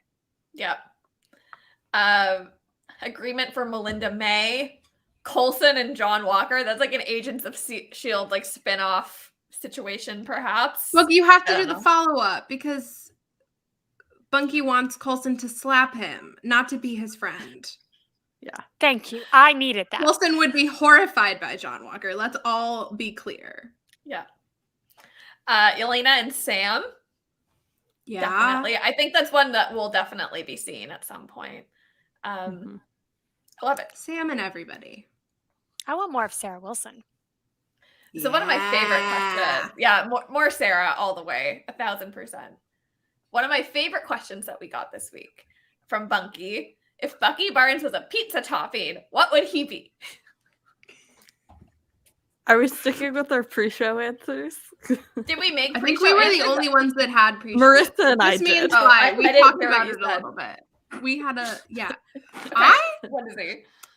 I think mushrooms, and I have a defense because Yes, I did hear you say this. Because mushrooms are divisive. Mhm. They're dramatic. People either really like mushrooms or they really don't. And mushrooms are assertive. You're going to know that they're there. Even if you don't like mushrooms, even if you think they're slimy, they're there. And they also like shrink in a pan. Like when you cook them, they shrink down a lot. So like they're not what they look like on the outside. They're like a lot softer and Keep going. Yeah, you're really. Let me just say, I as a person, pizza. That's the answer. I, as a human being who has never eaten a mushroom in their life, just learned a lot about mushrooms. That's all I have to say. So I like mushrooms on my pizza. That's why. Reasoning and a very different answer. I said green onions, also because they're very divisive, and people either love them or they hate them. See, I think there's like, for me, if I was to use that criteria, I would have said olives. But I don't like olives, so it's not. Neither do I, but I feel like Bucky would, and he would tell me to fuck off about it. Yeah, he'd be like, I don't give a shit if you don't like olives on pizza. Like, did I offer any to you? That might be true. But I also think we got to think about like New York pizza, right? And just like classic like vegan pepperoni and cheese. I'm saying vegan because of the chat. No pork. So a no pork pep and cheese, I think. I think like there's also a case to be made about red pepper flakes. I don't know why. Yeah. No, to me, like red pepper flakes is Sam. To me, that's Sam. Yeah. Alexis, you've got a lot of feelings about this, so I'm gonna just hand the floor to you real quick. Would you like to elaborate? Is Alexis about to say something shocking like I don't like pizza? Is she? No, what I was about to say that was like, I'm realizing through this conversation that I have no frame of reference for this because I've only ever had one type of pizza. So I have I have had no understanding of. That's okay. Like you named a lot of toppings I didn't know were on pizza. That's valid. Anything can be on pizza. Okay, cool. Think of a food, it's been on pizza before. Okay. For sure. Have you ever had pizza with ranch dressing? Do you have ranch dressing in the Midwest? Yeah. I mean, it's a thing people do, but I don't need Okay. That to me, that would be a Bucky move or a Sam move. Like my mind also goes in that direction. Thing. Yeah. Red pepper flakes on a New York slice. That's actually the plot line of the Falcon and the Winter Soldier. You remember when Marvel and Box Lunch did that weird series of merch that was all the Avengers but food? Yeah. Like the ice cream or whatever. I feel like the Falcon and the Winter Soldier needs to be rebranded as like pizza. With red pepper flakes. I've caused a stir in the comments about ranch dressing. So I would like to. Bunky understands the vibe. Okay, you know what? Sometimes Canada has things that I think everyone knows about, and then I say them. People look at me like I have 5 heads. So the Chicken Littles or the Chicken Juniors? Whatever that chicken sandwich situation was. Oh, a junior chicken! Every day since it happened. I just bought one for my partner tonight. Junior chickens. Those, frozen cakes? McCain cakes. That's a deep cut. That's a deep Canadian cut. That is someone that wants to move to podcast Canada. with so many Canadians, you have no idea. And also the cows that have their own calendar. I learned about that. Sorry, the what that has its own calendar? The cows? Oh, the cow's ice cream. I told you about cow's ice cream. Yeah, that's a good one. It's a deep cut to where I'm from. I love that you remembered that. That's for context. There was a night where I was like, Alexis, do you know what cows is? Because you would find this very interesting. There is a brand based on the east coast of Canada that's got like they take cows and they make them into like pop culture puns and put them on like shirts and calendars and mugs and things, and it's very, very, very, very popular. So if you search cows ice cream. Hours of fun. We started with Anne of Green Gables and we got to cow's ice cream. It started with Anne of Green Gables. But now like I have it's a cow dressed up like Taylor Swift, and it says Hayler Swift because of like hay. There's always Star Wars versions. They had like Baby Yoda, but it was like a cow with like Yoda ears. God. It's very fun. Hours of fun. Highly recommend. Anyway. That was a tangent, but new question. Make host superlatives most likely to, and Alexis cannot involve Alpine. Who sent this one in? Melody.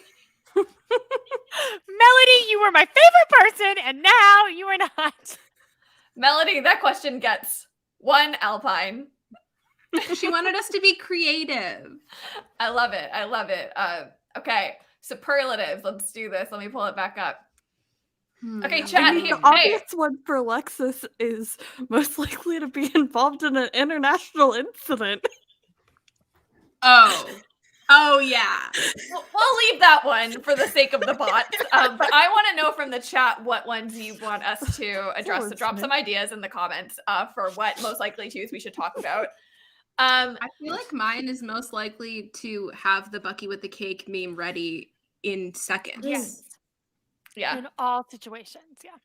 Yeah. But I would like broaden the scope of like, I feel like I could ask you for any Marvel meme and you would just have it. Like, I don't think it's just Bucky with the cake. I have a very full camera roll. Let's just say that. It's I'm well gonna stocked. have a meme on hand. I'm going to expose Alexis for a second because Alexis is most likely to give the most abstract, unexpected answer to the "what are you doing" question. Like, hey, like, what are you doing today? Alexis is like, I'm at like an estate sale where I found evidence of like UFOs. And it's like, that's a totally, Alexis has never said that, to be clear. But I would it not has be happened. surprised. Has it? Or when you Okay, so a couple years ago, the estate sale company I followed, they did this estate sale. I'm not lying. For this man who had been like a leading member of MUFON. And so his entire office was just MUFON manuals, like from the 40s to now. I own some of them because I thought they were hilarious. How did I see? That just proves I pulled that out of thin air and you're like, oh yeah, I did that. see, she's done everything. Alexis is the most interesting person alive. I'm not. I'm just like all the other girls. My favorite is when thought- you FaceTime Alexis and she's on her perch, which is just a ladder in her loft, just like inches from her ceiling. The first time Alexis and I were ever on like FaceTime together, I was like trying to figure out the whole time. This is a long time ago. This was months and months and months ago when we were doing the What If series. And I couldn't figure out the orientation of what I was seeing. And I eventually was like, where are you? And I'm like, oh, I've just been on top of a ladder the entire time we've been talking. It had been like 40 minutes. I was like, Alexis, get down. Like, what are you doing? You're like, no, I'm really comfy over here. I like heights. And I was like, you're my best friend. Crazy. I really thought Liz was gonna call out Alexis for the "where are you" most likely to be urgent care. I thought that's what you were Oh, doing too. yeah. I'm always, I've never will. Always. Never. Alexis is always in urgent care, and we are never concerned at this point. Yeah. Like, oh, no, I'm good. We're like, yeah, we know. Liz is Don't always worry. concerned, and I'm like, it's fine. We haven't heard anything serious. Petition did do Stark Radio from the top of the ladder. Listen, I've said there it have before. been days where I have tried to figure it out. I've said it before. What is Sly's most likely to? Most likely to mention gay? being a deaf queer person on the internet? I mean, yeah, but that's just my brand. I know. That's like a cop out. Sly is most likely to okay, I'm sorry, this is like rambly, so I apologize. I can't fit it nicely in like the most likely to thing. But I could bring up any trope, and Sly has 10 fanfics on standby for me. That's true. Yeah. Any Yeah. trope. Any trope, yeah, Like, pretty much. character must have blue hair. Sly's got 12 recs, like just ready, like boom, boom, boom. Here you go. I pulled up 2 dancing fics during the show because we were talking about them. I also feel like Sly is most likely to have weird medical knowledge. Like when I fell down the stairs, Sly was like, "Do we have a C-spine injury?" Like it was very direct. It was very. To be fair, I paid a lot of money for my LGI, and so yes, I retained the knowledge from I would have it. been like, "My neck has an ouchie. I fell in my neck." Sly is also like most likely to have done that job because there have been so many times Sly's been like, I worked in that job, I worked in that field, I volunteered in this way. Like that's happened many times I've had unexpectedly. very few jobs. You're wrong. And- You've had a lot of jobs. Yeah, no. What do you mean? When we were doing the High School Musical series, and you're like, "Oh, I know everything about being a lifeguard," I was like, "This is yet another layer of Sly that I am learning." I was also a I've had lifeguard. like 3 jobs in my life. Okay, that's a lie. I've had 4 jobs in my life. Stable hand, dance teaching assistant, lifeguard / swim instructor, and ASLTA. They're all teaching basically. And you like work conventions. Oh, and I work packs, and you've yeah. met a lot of people. And you solve Rubik's Well, cubes. I met a You lot of solve people Rubik's Cubes? by working. I have 3 Rubik's cubes. Yeah. I only have 1 near me right now. I pick locks. Uh, Sly fixes Rubik's cubes. Yeah, I can do a 3x3, a 2x2, and a pair mix, but that's it. I haven't tried a 4x4 or anything bigger. I can't even walk in a straight No. line. I just watched that neither. knowledge hit Liz in the face. Like I just You're so I have a smart. Rubik's cube. I've literally been playing with one while we do the show. Oh my god, I'm obsessed.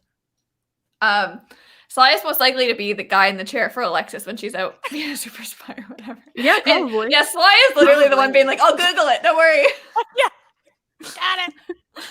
I will just say everyone would have to be there because Alexis is also most likely to go to the group chat and be like, "How do I do this really basic thing on social media? How does Twitter work, Marissa?" But then you have the weirdest obscure knowledge about random things I've never heard of. You're like, how do I make an Like Sotheby's. Instagram story shared with you? But also, I know I can tell you everything about the history of family. this country you've never even heard of. Exactly. We all have very different knowledge. Knowledge bases. do Yeah. really. And we bring them all to the table. If you need medical terminology, I guess that's me. If you need computer information, also me. If you need media analysis, it's Marissa. If you need public relations or Canada, It's Alexis. Liz. Okay. If you need history of art or crime, it's Alexis. I just love this chain of comments that Bunky just said. Liz is most likely to be the smartest person I've ever met. Truth. Wait, I haven't met her. Liz is most likely to be the smartest person I've never met. I love the thought process, Bunky. I'm appreciative of it. Okay, what are Marissa's? What are Marissa's? Well, we discussed this. Yes. Yeah. Most likely to be a meme or have a meme or watch a movie. I Be feel able like to tell Marissa's you always anything watching about something. anyone's hair. Most Mhm. likely, Most likely to ruin tweet media about for it. me by pointing out things I didn't want to know. Most likely to Right. tweet about it. Marissa's always got a tweet related to a moment that she can pull at a moment's notice. Like, oh, I had a tweet go viral about that like a year ago. It's like, great. Marissa has tweets. I have fanfics. It's fine. It's true. Yeah. But I have a very niche scope for my tweets. Marissa's It's only what we al- talk about on this show. Nothing broader. Marissa's also the most likely to bring you back down to earth when you're having a crisis. Marissa's the one Yes. that's like, guess This what? is true. Everything's fine. It's like, whew, if Marissa says it's fine, then it actually is. I'm very You're pragmatic. You're our Alexis, you called Marissa this one time, and I'm not getting like the word right, but you're like our meter of like judging things. Do you know what I'm talking about, Alexis? Because you said it really well one time. I don't know what word I used, but that But is Marissa. It's like the whether I need to panic about something is like the Marissa meter. Yeah. Yeah, the Marissa meter. I love that. Okay, guys, thanks. It's true. It's true, and that tells you a lot about the rest of us. Yeah. Yeah. We're an anxious bunch. That's putting it lightly. I don't know what you're talking about. I am very Yeah. stable. Don't know that word. Marissa's most likely to write a hit Broadway musical. I agree. This is also true. I agree. Yeah. And have niche Broadway knowledge. Yeah. Anything. Okay. Now I'm gonna get egotistical and ask about me and mine. Speaking of Okay, Liz is most niche likely to have a Broadway Taylor knowledge. Swift lyric for every. Hold on, I want to hear Slythe's niche Broadway knowledge. Please go for it. Oh, I just wanted to say, in case you didn't know, Peter Gallagher's in Step Up Revolution, and it's very What? fun. Peter Gallagher plays the dad. Oh, I do remember that. I do remember that. wow. When I saw Peter Gallagher was in that, I lost my brain. I just found out for the Wow. first time like 3 days ago that Christian Broyle and Sutton Foster were married. Oh, I That's could the- give you a full that's Liz the talk moment. on that. Because I did not Oh, think he was boy. interested in women. I was so confused. I was like, what? And I think that's because like when my brain goes back with him, I just like Christian Broyle and his character on Smash are the same person to me. And so it just didn't occur to me that was a thing. Anyway. Yeah. Liz is getting very frustrated that we're not talking about her. I can see that. Yeah. Liz has the best puns. Most True. likely to have a good pun. It's true. Liz Will holds always space for answer- everyone. Well, we can't all talk about me at the same time, although I love it. I will text the group chat asking what song fanfic is named after. That's a Taylor Swift lyric. I'll know it's a Taylor Swift lyric, but no song. And Liz is always right on it. Immediate response. Appreciate that. Liz is most likely to have a Taylor Swift lyric for literally every situation. Like, you'll be like, oh, I don't know, like, I have to make this decision. And she'll be like, Taylor says this at this minute in this song. And that's what you need to do. Yep. That's accurate. Alexis, do you have a laundry list that you're holding? No, I just my facial expressions are not working with me tonight. No, Liz always holds space. I really admire that about you. You're always like, I'm holding space for this, or I'm holding space for this, or Alexis is panicking again, and I'm holding space for that. And I appreciate that about you. I try. Anna saying, that is Liz. Anna also having to suffer from Taylor Swift-based advice. If you ever need Taylor Swift-based advice, you come into my DMs. I'm there to help. Danielle rightfully explaining the Liz Talk comment is just renaming TED Talks into Liz Talks, which there's a deep cut Stark Radio history on. Amazing. Why don't we move on to another question? What's your favorite bad MCU movie? Bad meaning like the community, the culture thinks the movie is not great. Mine is Thor Dark World, and I'm very passionate about Thor Dark World. I like think Thor that's Dark my World. answer too. I really liked it. I also really liked Hulk, which I know a lot of people. It was like, it's not great, but it was good. Hulk was good. I haven't seen it. Is that I Ed Norton? refuse. Yeah. I mean, both of them, yes. The 2003 and the 2008. Very much enjoyable. Please welcome our guest star of the evening, Marissa's Radiator. I'm sorry. I have muted myself so many times during this stream because of this freaking thing. I'm just trying to stay warm, guys. It's Chicago winter. It's rough out here. It's fair. I mean, my favorite Marvel movies are Eternals and Captain Marvel, and many people say those are bad movies. So I guess those two, because they're my number 1 and 2. Alexis, do you have a favorite bad MCU movie? What are we considering bad? That people trash all the time that you actually really enjoy. I mean, I enjoy Iron Man 2, but I also recognize it's a terrible film for like a variety of reasons. But I ended up in jiu-jitsu because of that movie. So like, Cool. Cool. That's a good answer. That's a good answer. I didn't mind Iron Man 2, actually. I did mine. Yeah, I didn't like I mean, it's not great, but Natasha is vaguely a spy, and we got a lot of great Natalie Rushman Pepper fanfic from it, like who Natalie Rushman was and like what that there was a lot of like good 2012, like what it was like for Nat to be in a relationship with whoever while she was undercover doing blah blah blah. And so I appreciate it for that. Love. Okay, I'm transitioning our game to some fun would you rather statements. So, Oh no. everyone, including everyone watching, say in the comments which is your pick of the two choices. That was I would very just like everyone to know that we have not seen any of these. I They're know. fun. That's why They're I'm good. panicking. Only Liz knows what these are. Bunky sent most of them, so shout out to Bunky. That gives you like a good gauge on their great questions because Bunky always sends Shout great, out to great Bunky questions. at Bunky on TikTok. This is I forget who sent this one, but would you rather be an Agents of S.H.I.E.L.D. or Agent Carter? I've not seen enough of Agents of S.H.I.E.L.D. to have a fair opinion on this. I just want to say that off the bat. I have clarifying questions. Sure. I have an answer. Do I? Okay, have an answer. Okay.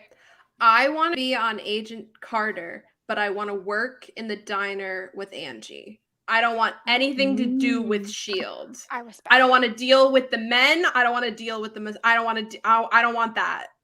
I don't want that. Let me be a waitress and slap some men that are trying to. Yep. Words I can't say here. Because I've seen Agent Carter, I haven't seen Agents of S.H.I.E.L.D. I'll talk about that show. I want to be an Agent Carter, but I want to be Agent Carter. I don't want Agent Carter to be in the show. I want it to be Agent Liz. Agent Liz. I would watch that. It's me dealing with everything and being the hero and telling Howard Stark to be a better person. It's me. I think you would solve everything much quicker. It wouldn't take you 2 seasons. No, I think Alexis would solve everything much quicker. It'd take me 5 seasons to get my brain around one thought. Alexis would have it done in like 10 minutes. No, because you wouldn't be distracted by the men. You wouldn't be like, That's true. ooh, Susan. Well, like you wouldn't. We don't have to. I'd be mad. Chad Michael Murray. We can't have a conversation about Chad Michael Murray. But you wouldn't be distracted by like, oh, Howard, oh, Sousa, oh. You would just be like, it's time to go to work. Yeah. Oh, the chat's being very complimentary to this concept.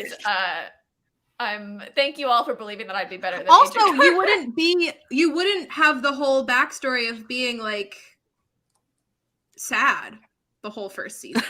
True. Yeah. You Very would true. be there to work. You wouldn't be like, oh, a man I kissed once. Sorry, I have a lot of problems with Agent Carter. I can't tell. Sly, do you want to ask your questions? Here's my problem. Yeah. Are we like talking the whole of Agents of S.H.I.E.L.D. or if we should be in specific parts of it? And then if it's me in Agent Carter, how trans friendly are we going? Very good question. Because I would love to be an Agent Carter, but I don't want to be hate crimed. Mm-hmm. Yep. So my answer would be Agent Carter if I'm not hate crimed. And then my answer would be either season 1 or season 7 of Agents of S.H.I.E.L.D. and nothing in between. You're a character that like leaves and then comes back for the end, right? Kill me before the word reveal. And then bring me back when we go back in time. Beautiful. Yeah. Well done. Alexis, would you like to add? I feel like my answer is going to be one of those things that makes everybody like, I don't know. I feel like my answer is predictable. Well, why not? Honestly, I could see you giving either answer. So Yeah. I want to be an Agent Carter, but I want to be Dottie. Yeah. Okay. I don't want to be Agent Liz if you're Dottie. That's a disaster for me. I would. What, you don't want to make out with Alexis would throw me out a window in half a second of seeing me. I wouldn't have a chance. But yes, that would be incredible. You also would do the voice really well, I think. Like, you know, the Dottie voice that she puts on, like the like I feel like you would do it really good. Like, yeah. It would be Alexis's like Southern accent that she slips into. That has Bless your occasionally heart. happened in voice memos. The yesification of Agent Carter. That's what we're doing. The swiftification of Swiftification S.H.I.E.L.D. Oh, yes. I love it. I love it. Alexis, my widow queen. She's ready. Yeah, honestly, I've never seen a fan with more legitimate experience on a resume to be in like Red Room and like ready to go in the Black Widow environment than Alexa. You could take down Ready her anyone. whole life. She's ready. There was this TikTok trend for a while where people were like, these 3 characters made up my personality. And I was like, what do you mean? I based my life off of characters. Wait, I just had an idea. This is not relevant to what you just said. Alexis, you should do the Red Room like swoop the leg thing that Hannah was trying to learn. The I bet you could do it the combination, first try. The training I combination. can, and Yeah. I didn't like it because never mind. That's a conversation for another time. Okay. I don't think that is actually well choreographed, but I can teach somebody if they want to learn it. Okay, new question. Would you rather visit Kate Bishop's apartment or Sam Wilson's boat? Is This is Bucky so on the boat? See, my head went, is Alpine on the boat? I don't care. Put me on a boat. I miss being on a boat. I haven't been on a boat in ages. I would also like to point I would out work on the that boat. Dr. Hire me. Oh yeah, you did work on a boat, didn't you? See? I mean, Going back to my earlier statement. I grew up on boats. I live on a lake, my dude. That's what Like I'm Kate's saying. apartment is toast. It's I mean, crispy. Yeah. pre-toast or post-rebuilding. Kate Bishop has a bad history with living in places in New York that have seen some Bishop not has so money. great moments. Like, yeah, you could fix that apartment so easily. I am partial Yeah, to but New York. I don't want so I to would visit a pick that. crispy apartment. Listen, I love being in the city, so I will pick that But, over like- the boat. Sorry, Sam.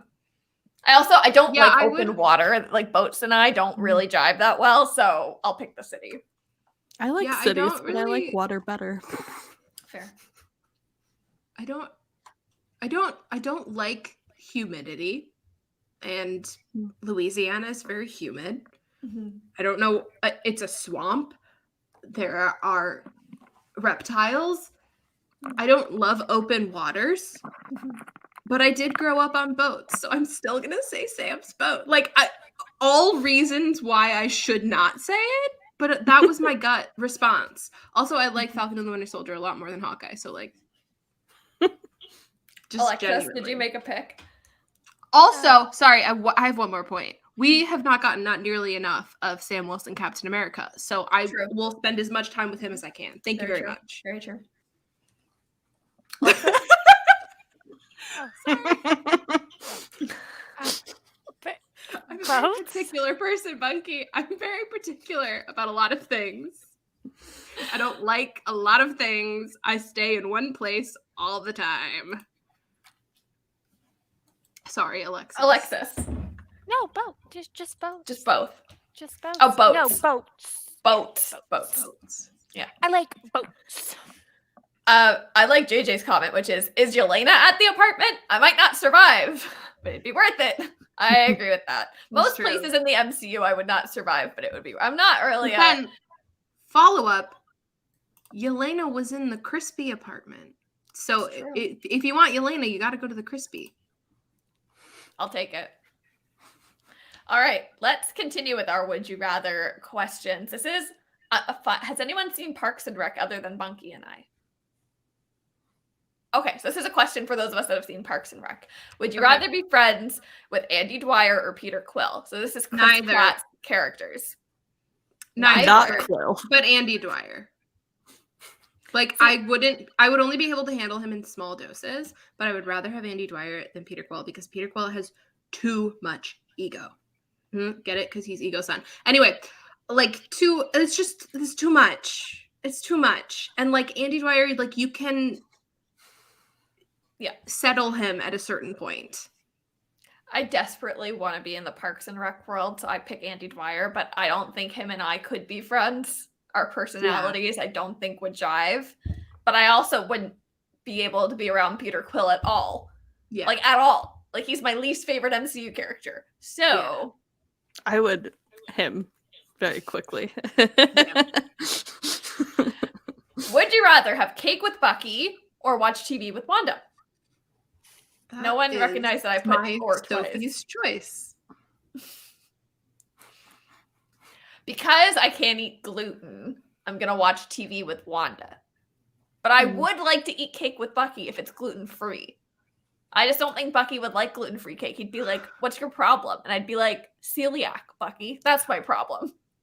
I think watching TV with Wanda would be a much like calmer and more polite situation. Like I feel like we would have a nice time. But eating cake with Bucky, I feel like he would complain about the cake the whole time. He would be like, I don't like this frosting. It's too thick. Why did you give me such a small piece? I don't know. I feel like he would complain the whole time, but which would be entertaining. But I don't really know what vibe I'm That's funny interested in. because I was thinking the cake with Bucky. Bucky doesn't really talk all that much, and so it'd be a very chill like experience, and I wouldn't have to like go through the effort of carrying on a conversation. I feel like we would sit very well in like companionable silence very well. And I feel like Wanda would be more wanting to converse through the TV shows, which is fine, but not necessarily my vibe. I would sit silently eating cake with Bucky. I just imagine you like on a porch together, like looking straight ahead at the ocean and Sam's boat and not speaking to each other. I am so okay with that. Like I don't need to have a conversation. We could just vibe in the same vicinity, and I'm good with that. That's how I prefer my interactions go. I'm gonna say Bucky because I would be too scared of Wanda. I'd be like, she knows what I'm thinking right now. She's reading my mind. She don't think thoughts. The benefits of be being like- head empty. Wanda can get in here. She's not going to find much when I'm watching TV. Alexis, what would you pick? I don't know. Probably cake with Bucky because I only watch TV I like and I don't like watching it with people. That's valid. That's a great reason. Let's end on... I'm trying to find a deep cut that's not about a show that only some of us will have answers to. Okay, we're gonna end on this question. This is our last one of the night. Which Avenger should or should not have expired? Now, I would like to adjust this question to be which Avenger should not or should have been blipped. So during the blip, I think it was particularly cruel to blip Bucky after all that. They said that man's gone for 5 years. Like, to me, that was a bad choice. Like, to me, that was a bad choice. He should have not been blipped. I agree with that. And here's my right? Because I think if you chose not to blip Bucky and chose not to blip Natasha, right? Like she stays the same, that they could have had some really interesting conversations about what they had both been through, and that could have been a much more interesting and dynamic and robust friendship than what it was we got between Chi and Steve. I also think it would have made the end of Endgame better if Bucky hadn't been blipped and they had had more time to be together, and then for Bucky to be like, okay, cool, bye. Yeah. It also would have made Endgame better if Bucky was any part of Steve's motivation whatsoever. Part of me is like, no, it makes sense that Bucky was blipped because like Steve wanted to get him back, but that was not part of anything he ever said in that movie. So I would change that part of it. I would still blip Sam and Bucky, but I would make Steve's motivation for getting everyone back, getting back Sam and Bucky, not getting back to the lady. If Bucky hadn't been blipped, he would have gone to the therapy group. and gotten Alpine. And as Okay. we covered in our slides, our deep cut, I guess that's a deep cut, but our slides episode, Yep. I have a well thought out plan as to how Alpine would have prevented Endgame. Yes, correct. Yeah. So if That's actually canon on this show. yes, if we had Alpine there, then like the rest of the movie wouldn't have happened. That's true. Slide. I just have so much problems with them removing the only established woman so far in the entire canon. I think that was a bad choice. Like, I understood they removed a lot of the OG or Avengers, but getting rid of the only woman was a bad take. But I think that's a very common answer. But who would I have not blip?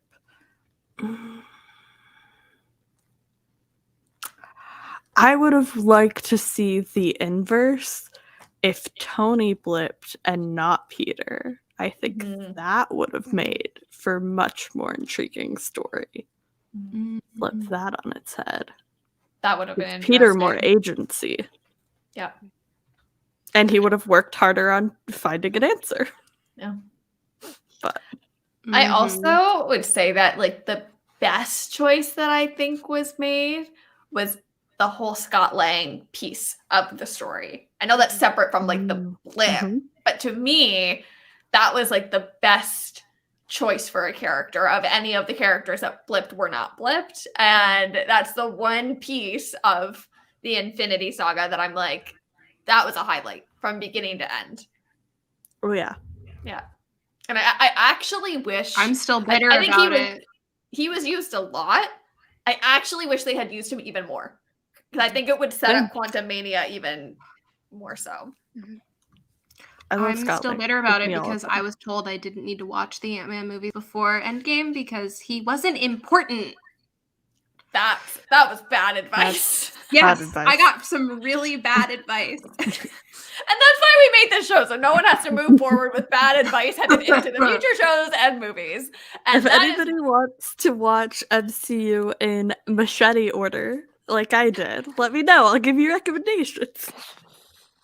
And that is the note that we will end tonight's show on. I'm so glad that we've made a space where you can get genuine good advice on where to start with your comics history, your movies history, as we head into these new projects that are coming up from the MCU this year, and even more pop culture that's happening, like award season and all the drums and PR around that, our favorite music from our favorite people as more projects are released and announced. Y'all know I'm going to be talking all about Harry Styles in the next few weeks as he continues to trickle down his PR campaign for his third album, and we know more Taylor Swift is on the way next week as well when the new podcast episode I'm doing comes out.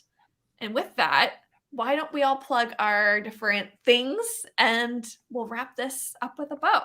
I'm producer Liz. You can find me on TikTok and Instagram at producer Liz. And I'll be on Instagram stories as usual. That's where we post updates on the show. So if you want to know what episode's coming out next from us, what we're talking about next week, follow on Instagram stories because that's where we announce everything first. You have to throw it to somebody. I'm going to throw it to you, Sly. Okay. Hi, I'm Sly. You can find me everywhere on the internet at SlyClanMC. You can, if you want to know about more games media, go check out Point in Progress. If you want to rewatch all the non-MCU Marvel movies, go check out MC University. And yeah, that's what I'm doing. I'm vibing. Now you have to throw it to somebody. Oh my god, what's so bad at that? Alexis is hiding her face, so I'm gonna throw it to Marissa. Okay, hi. I'm Marissa. You can find me everywhere on the internet at Miss Abobissa. I should I don't know say, what else to Marissa's say. probably going to be live tweeting the SAG Awards tomorrow night. So if you want to hear the live commentary, Twitter. I'll have opinions for sure. And SNL tonight. Live tweets about SNL. Yes. Yeah, probably. I have to figure out. I might not have access to live SNL at the moment, but I'll figure it out. I'll get there. It'll be good. Yeah, follow me on Twitter. I have fun over there. Alexis, Okay, it's your fine. turn. I'm Alexis at Alexis Blake Reads Comics. You can follow my grad school and ER watching journey on Instagram. And I will also say that Danielle sent a surprise for us, but I couldn't get it to work tonight. So I'm going to troubleshoot that, and hopefully in the future, maybe next week's episode, we can get it to work. That's exciting. Mhm. I want it to work. I want to know what it is. We have to. If you don't know this about me, I'm the worst with Liz is- surprises. She's really bad at surprises. I'm really bad with surprises, y'all. I'm not good at Christmas, guys. Tell everyone what I got for them because I'm so excited to get their reaction to it. I'm really bad with surprises. Maybe you can just tell me, not now, but later. No, can't tell you. Wow. Horrible. Ugh. Yes. So Twitter, Instagram, Instagram stories is where you find updates on our show first. Thank you all for everything that you contribute to our show. We're nothing without everyone that tunes in every week, and we're so glad that y'all find space here with us to talk about all of the shows and pop culture and movies and things that we all love. And we have a lot coming down the pipeline that we are so excited to share with you very soon. We're working very hard behind the scenes on some new efforts and projects, and we think you're going to love them. So make sure you're following on Instagram, where we will be announcing everything first. And make sure you tune in next week if you want to know more, because I think next week might be the week that we finally share some of what we've been working on. Secret. Yes. Our secret. Again, I'm bad at surprises, so I gotta just end the show now. I'm hanging up on TikTok. Good night, TikTok. How do I? Oh, maybe Alexis has to end the show. Oh, crap. We've never done that before. Okay, the live has ended on Insta or on TikTok. Oh my God, words. Make sure whatever platform you're watching on that you are subscribed, you're following, you're liking the video, you're turning on the bell button, all the things you do wherever you're watching. And thanks for hanging out with us tonight. Everyone, keep safe, keep well, and we will see you on social media, but we'll see you back next week. Bye.